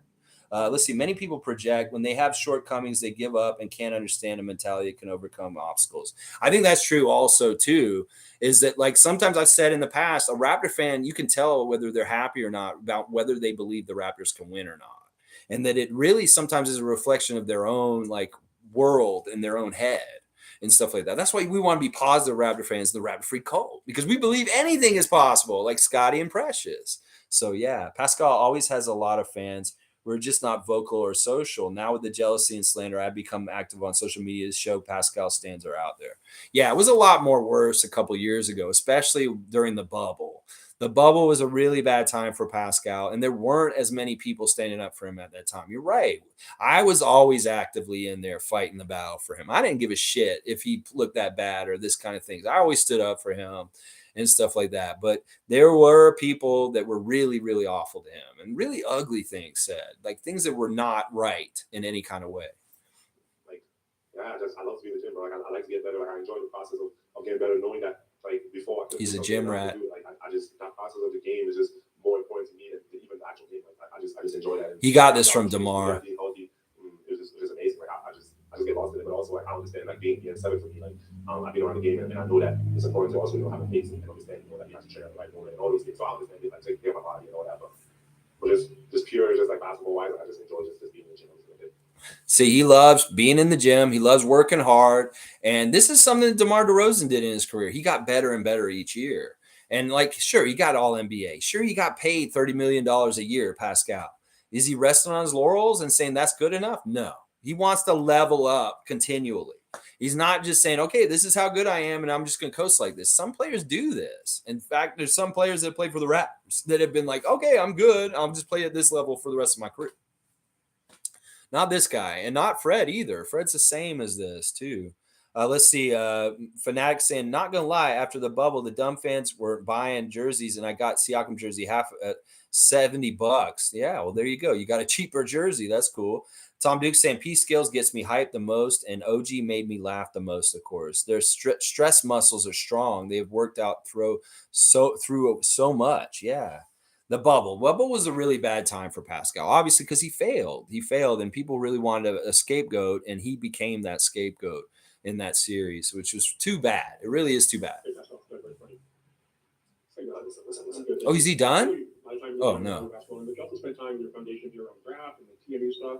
I saw on social media you were in Europe as well. Like, how important is it to get away from the game as much as you get a lot of work in. Yeah, You don't yeah, mind, right? yeah, no, of course. Like I think, which is for me, one thing I would say I got from like all the time that I've been in the league and even the tough times and everything, like just understanding how important balance is. Like, it's something that is an attitude I feel like I had last year. Just like no matter what is happening, like just being kind of like having the same mindset every single day and not changing. I think a way to do that is by being able to just balance everything, like the work and also having fun and at the same time doing things I'm passionate about outside of basketball. Because at the end of the day, I know basketball is everything for me, but I also need that. He loves soccer. And that's why this summer man is just so important. Just to be different places, different environments, and just enjoying life in general. Like it was just great, and also having the opportunity to do good things in the process. Like what's better than that?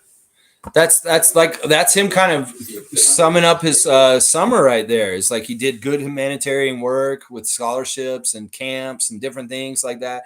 Then he did took time off for himself, going to Europe, traveling around, took some time in the islands, doing all kinds of different stuff. And we've also seen recently on his social media a lot of pictures of him with his niece and nephew and stuff like that. His family around him and little kids. I love that Pascal likes to post pictures of kids wearing his jersey. I think that people send him pictures of their people wearing this jersey, and he likes to celebrate them and put them on his Instagram. I think that's really cute and fun that he does that and stuff like that. So, the DNA of Lowry and DeBar is all over this franchise and the culture of the Raptors. Cool Cat is exactly right. It's like really, really, really amazing. Like we were talking about how Fred has taken so much from Kyle. Well, Pascal really has taken a lot from DeMar also. I understood what happened and knew Siakam would come back, so it was a steal in my mind. Yeah, last year it was funny. At the beginning of the season, I ran into his brothers, Christian and Patrick, and I told them straight up, I said, your brother's going to come back, and he's going to be better than ever. Us true Raptor fans totally believe in him, and we know it's not a matter of if. It's just a matter of when he's going to come back and reclaim the spot he has in the NBA. And he sure enough did exactly that. And it was so nice. Christian was like, oh, thank you for the kind words. I'll tell Pascal. I was like, yes, I got a message to Pascal through Christian. And he did. And that's what it's saying. We can send him good vibes and good messages and good feelings from the fans that really do care about him and don't slight him like some of the other fans in the Raptor Nation do and stuff like that. It's really important. Good stream, good day, good grind. Yes, 365, baby. That's right, Monique. There's no time off here. That's right. That's right. Mo facts. I love it. Those are facts by Mo. Cool Cat saying she never had a doubt. COVID was brutal, affected his game. And personally, a lot of parents like Pascal seem being seen as a role model. He is a great role model and stuff like that. Yeah. All right, let me keep going. I want to get done before 420.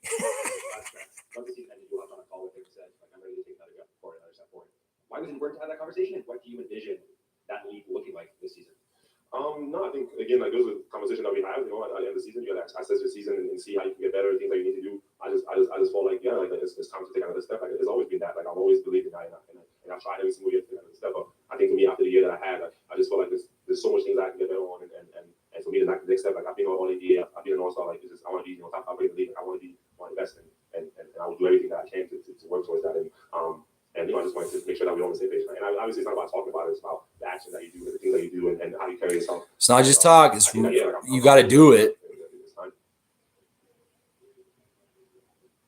Smiling. Hello, Pascal.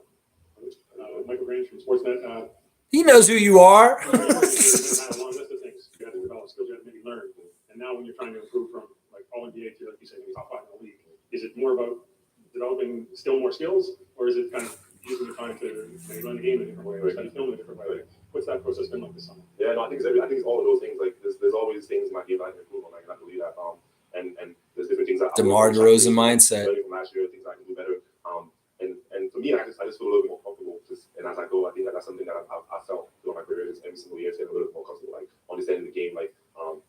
There's a bug flying at him. What the hell? Is the sun? Is the bug? Different parts of the game that you don't really watch all the time. Like now you get double team, like you gain attention from like so just seeing the game in a different way. Like now I can understand when double team is coming on, or what I need to do, where I need to be. Like I have spots I want to get to. Like those are different things I really have to think about before. That now that not when you have that attention on the defense, you get to think about those things and just mentally, the mental part of the game, like having that just wanting to kill mentality. Like I want to like just having that feel and just knowing that. Like I want to win. I'm going to do everything I need to do to win, and that's just another part of the game, mentally that you try to learn, and also like There's three brothers. I think he has three brothers. There's Christian, James, and Patrick. Around the league, there are obviously teams that are going all in and trading all their picks to get stars. There are teams that are doing reverse, obviously. Masai, he's traded a pick or two, but he's more content to let you guys grow together and figure it out together. Why do you think you guys can take that sort of? You can watch this at 1.5. You're going to hear them go because they're already 1.5 now. I started 5 last year. I think I saw somewhere it was like average like 15 plus or something like that. Everyone, like it's like we have the talent, you know what I mean? Like I think just we added some good pieces, like Otto, like Juancho. Like we have different things, we wanted to add shooting, we having that, Christian, Christian obviously has a lot, to learn, but we just continue to evolve as a team. And I think everyone individually got better. Like summertime, like I've seen, from OG and Scottie to like Alon, like just everybody like is working on their game and wanting to get better. And I think that we just get an identity as a team also. And last year people didn't really expect much from us, but like I think we really fought hard. Like we had a lot of ups and downs, but we got better as a team, and we got to experience the playoffs, and something that a lot of our young players didn't have before. So now they have that experience, and I think it's only going to help us get better. So I think that like we have a bright future as a team, and we just have to focus on ourselves, and just go out there, put the work in, and be that team that want to go out there every single night and get a win. Like I think that we can do that. He's very good at rambling. He's not like the other guys. He will talk and go and go and go. But I love everything he just said right here. In fact, this is kind of what we've been trying to say here on this channel for a while. That this is the thing. These guys all come back and they've improved. He mentioned Justin. He mentioned the acquisition of Juancho and Otto Porter. He mentioned that we did a lot better last year than a lot of people thought. And, these are a lot of different points of evidence to point to something about this year coming up. And I mean, why wouldn't we think we're going to be better? If all these guys are better, they work really hard, they're stronger and stuff like that. This is going to be very interesting and very fun to see and stuff like that. Boris, there's Boris too. Yeah. Okay. Yeah, I'm not sure. Yeah, I'm still on, Young Guns. Stamina. All right. We're almost done though. Hey, Pascal, Raptors.com. You grew into that mentorship role last season. I was wondering, how much does it mean to you to actually get the opportunity to mentor someone from Douala? Yeah, it's crazy. It's weird. Just because, like, again, like, just the person I am, obviously, like, but I think, like, it's just a proud kind of like moment, like being from Cameroon, being from Douala, like having somebody that is from the same hometown as you, like, and I can just only think of like all the kids back home, just like thinking about like, man, like you have two people, like what an odd that we both come from the same place, and we both from Africa, like it's just so surreal. And those aren't good chances. Like the percentages that having two guys from the same city and that, like in the history of the NBA, is not very good odds. And it really is a constructed, really smart thing. And I love what we're seeing here with Pascal. He's kind of alluding that he's really excited about being a big brother to Christian, that he's going to really find a lot of fulfillment from having that kind of mentor and like looking out for him kind of role in the team within that, with their connection from being from the same city. So this is really good. Kareem's here. Hi and bye. I'm going to kick y'all's asses in fantasy. Kareem Thomas, look out. He's got 5 on it. We're going to have to see how he does this year. Good to see you, Kareem. And I'm glad you made the draft yesterday and you did a good job, man. You did a really good job. I like your team. Boris, Christian, and James, 3 brothers. Kat is right. Okay, yeah, that's what I thought. Is Boris, Christian? There's no Patrick. Okay, so Patrick's the wrong name. Sorry, I said Patrick. I don't know why I said Patrick. I thought there was a Patrick Siakam. I don't know why. What that means for us, and for me personally, I just think it's kind of like my job to move along and make sure that I'm there whenever it needs it, and I'm definitely not one of those guys that's just like all over the players, just talking all the time. Like I want to give him space, but also like just want to make sure that he understands that he has someone that experience what he's going through right now on every level. Like like I understand everything that's going through, so he can always, I'm here, like whenever he needs it, he can talk to me, anything that he needs it. And also obviously if I see something, I can tell him. And I think just watching this summer, he's been a sponge, that he's listening. He has that like when someone's listening, like you get within their eyes and they're listening, and he has that. So I think that's just only going to help him. That's one thing, like, is really good. Like he said it just now, and Fred said it. He listens. And this is one of the things that's really good about maybe part of why Bobby Webster and Masai Ujiri pick the players they pick. Like Scottie listens. They want people that are teachable. They want people that are coachable. They're not people that come in and say, oh, I just know everything and I'm just ready to go with what I already know. No, Scottie's not like that. He's a sponge. He wants to hear how he can improve and get better as a player. You have to be coachable. And Fred and Pascal are both saying that they really see Christian Coloco as being somebody who's very teachable. somebody who's very much listening, and they see Fred looks like he got a lot of joy from just a little bit of time with him this summer and how much he absorbed what he told and did it. That's satisfying to somebody when you're a teacher and you can teach somebody and then you see a change in them doing it already, an improvement in badass things. That's a fulfillment and a satisfaction from the teacher and from the student getting the good results. So I really like that dynamic of things. And that's part of what keeps the good vibes going, is if you can be a good teacher to a young player on the team, they listen, they put it into action, and boom, this is good vibes all around about that.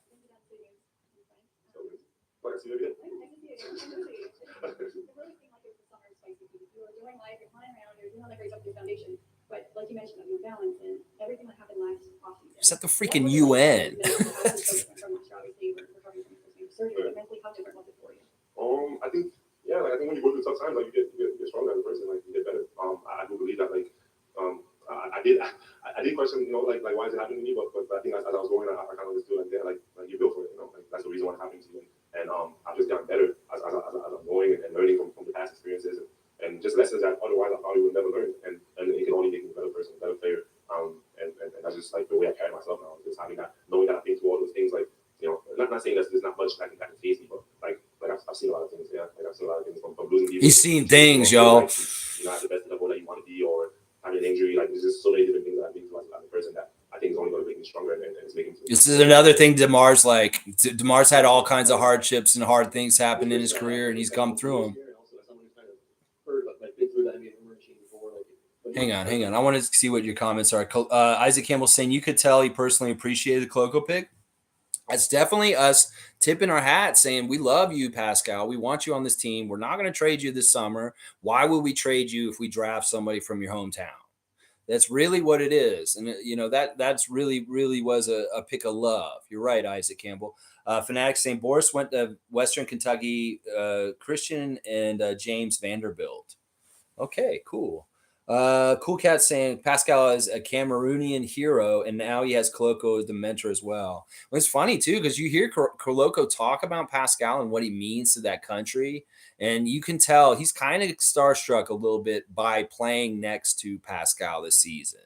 That Pascal is kind of maybe one of the most famous Cameroonians ever in the history of the world, and you know, it's an honor to play on the team and put on the jersey next to him and run the court with him, stuff like that. Cool Cat fans, the Pascal Siakam fan club was killed going hard in the streets. All right, let's keep going.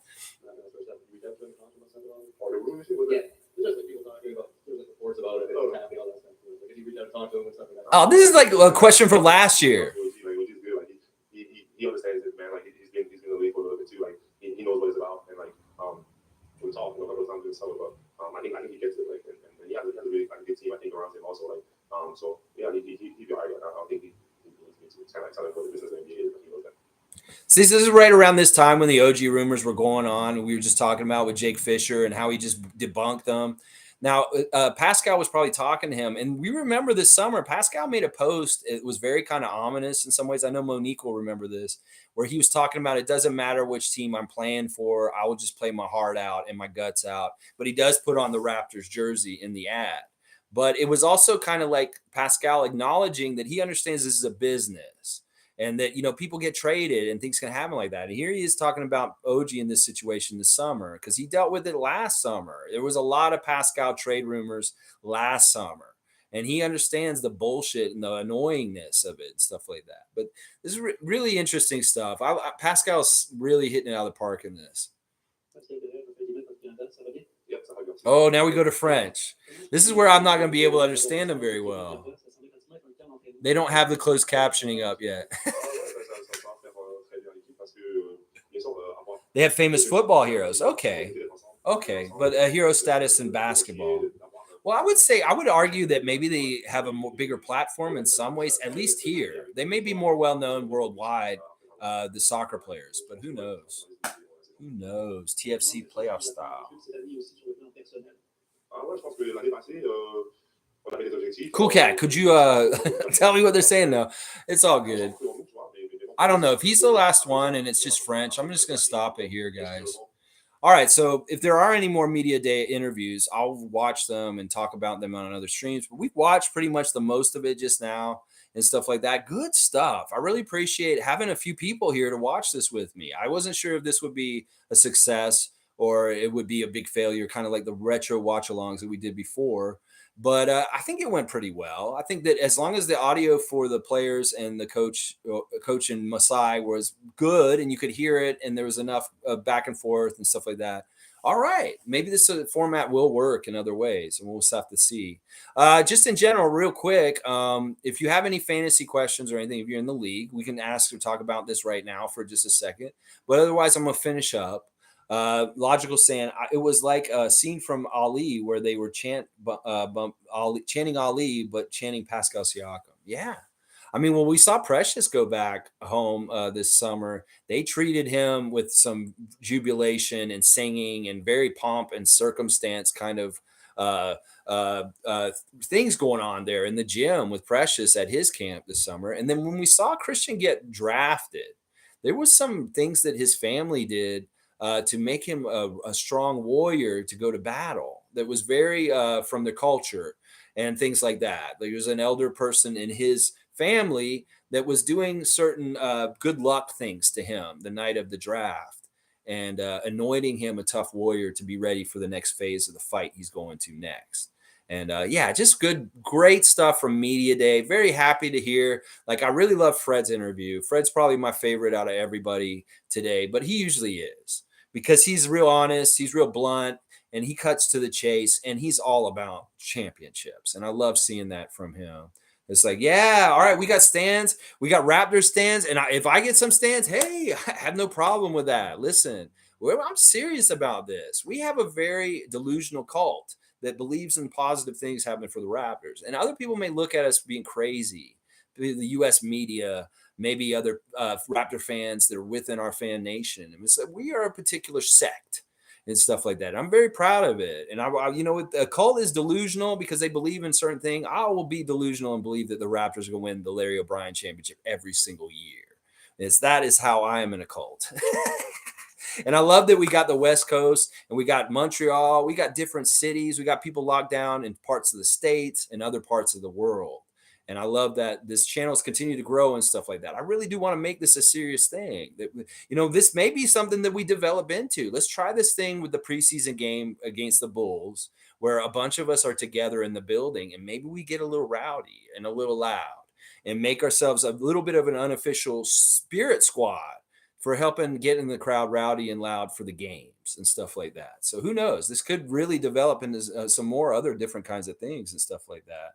Monique's saying, I'll rewatch media stuff again, obviously. Monique's going to go over it with a fine tooth and comb. She's going to find every little thing about it, stuff like logical. Raptors fanatic, Freak Squad, baby. That's right. Get on the freak train. And that is my alarm telling me it is 416 and the 416. And that means I'm going to log off, y'all. Thanks for watching me this afternoon. I know it's a little bit of a long stream. 316, Austin 316 says that this stream just kicked my ass. And now it's time for me to log off. Please like, comment, subscribe, share, everything you can do. Subscribe is the big, big one and stuff like that. Much like Greg, I am on a push to get 1,000 subscriptions in this next season of the NBA. And I think Monique's right. This is around the time when people are going to be coming around and trying to find out what's happening with the Raptors. And they're going to want to know. And my station, my channel is one of the places where they can get some good inside information. All right. Much love to Tom Duke. I know he's having one of the best weeks ever, and he's going to have an even better week come around on Friday. We know Tom Duke's going to have a good time on Friday and stuff like that. Big respect and dap to Cool Cat. I love you, Raptor Freak Cool Cat. And a Logical Fanatic, thanks for coming.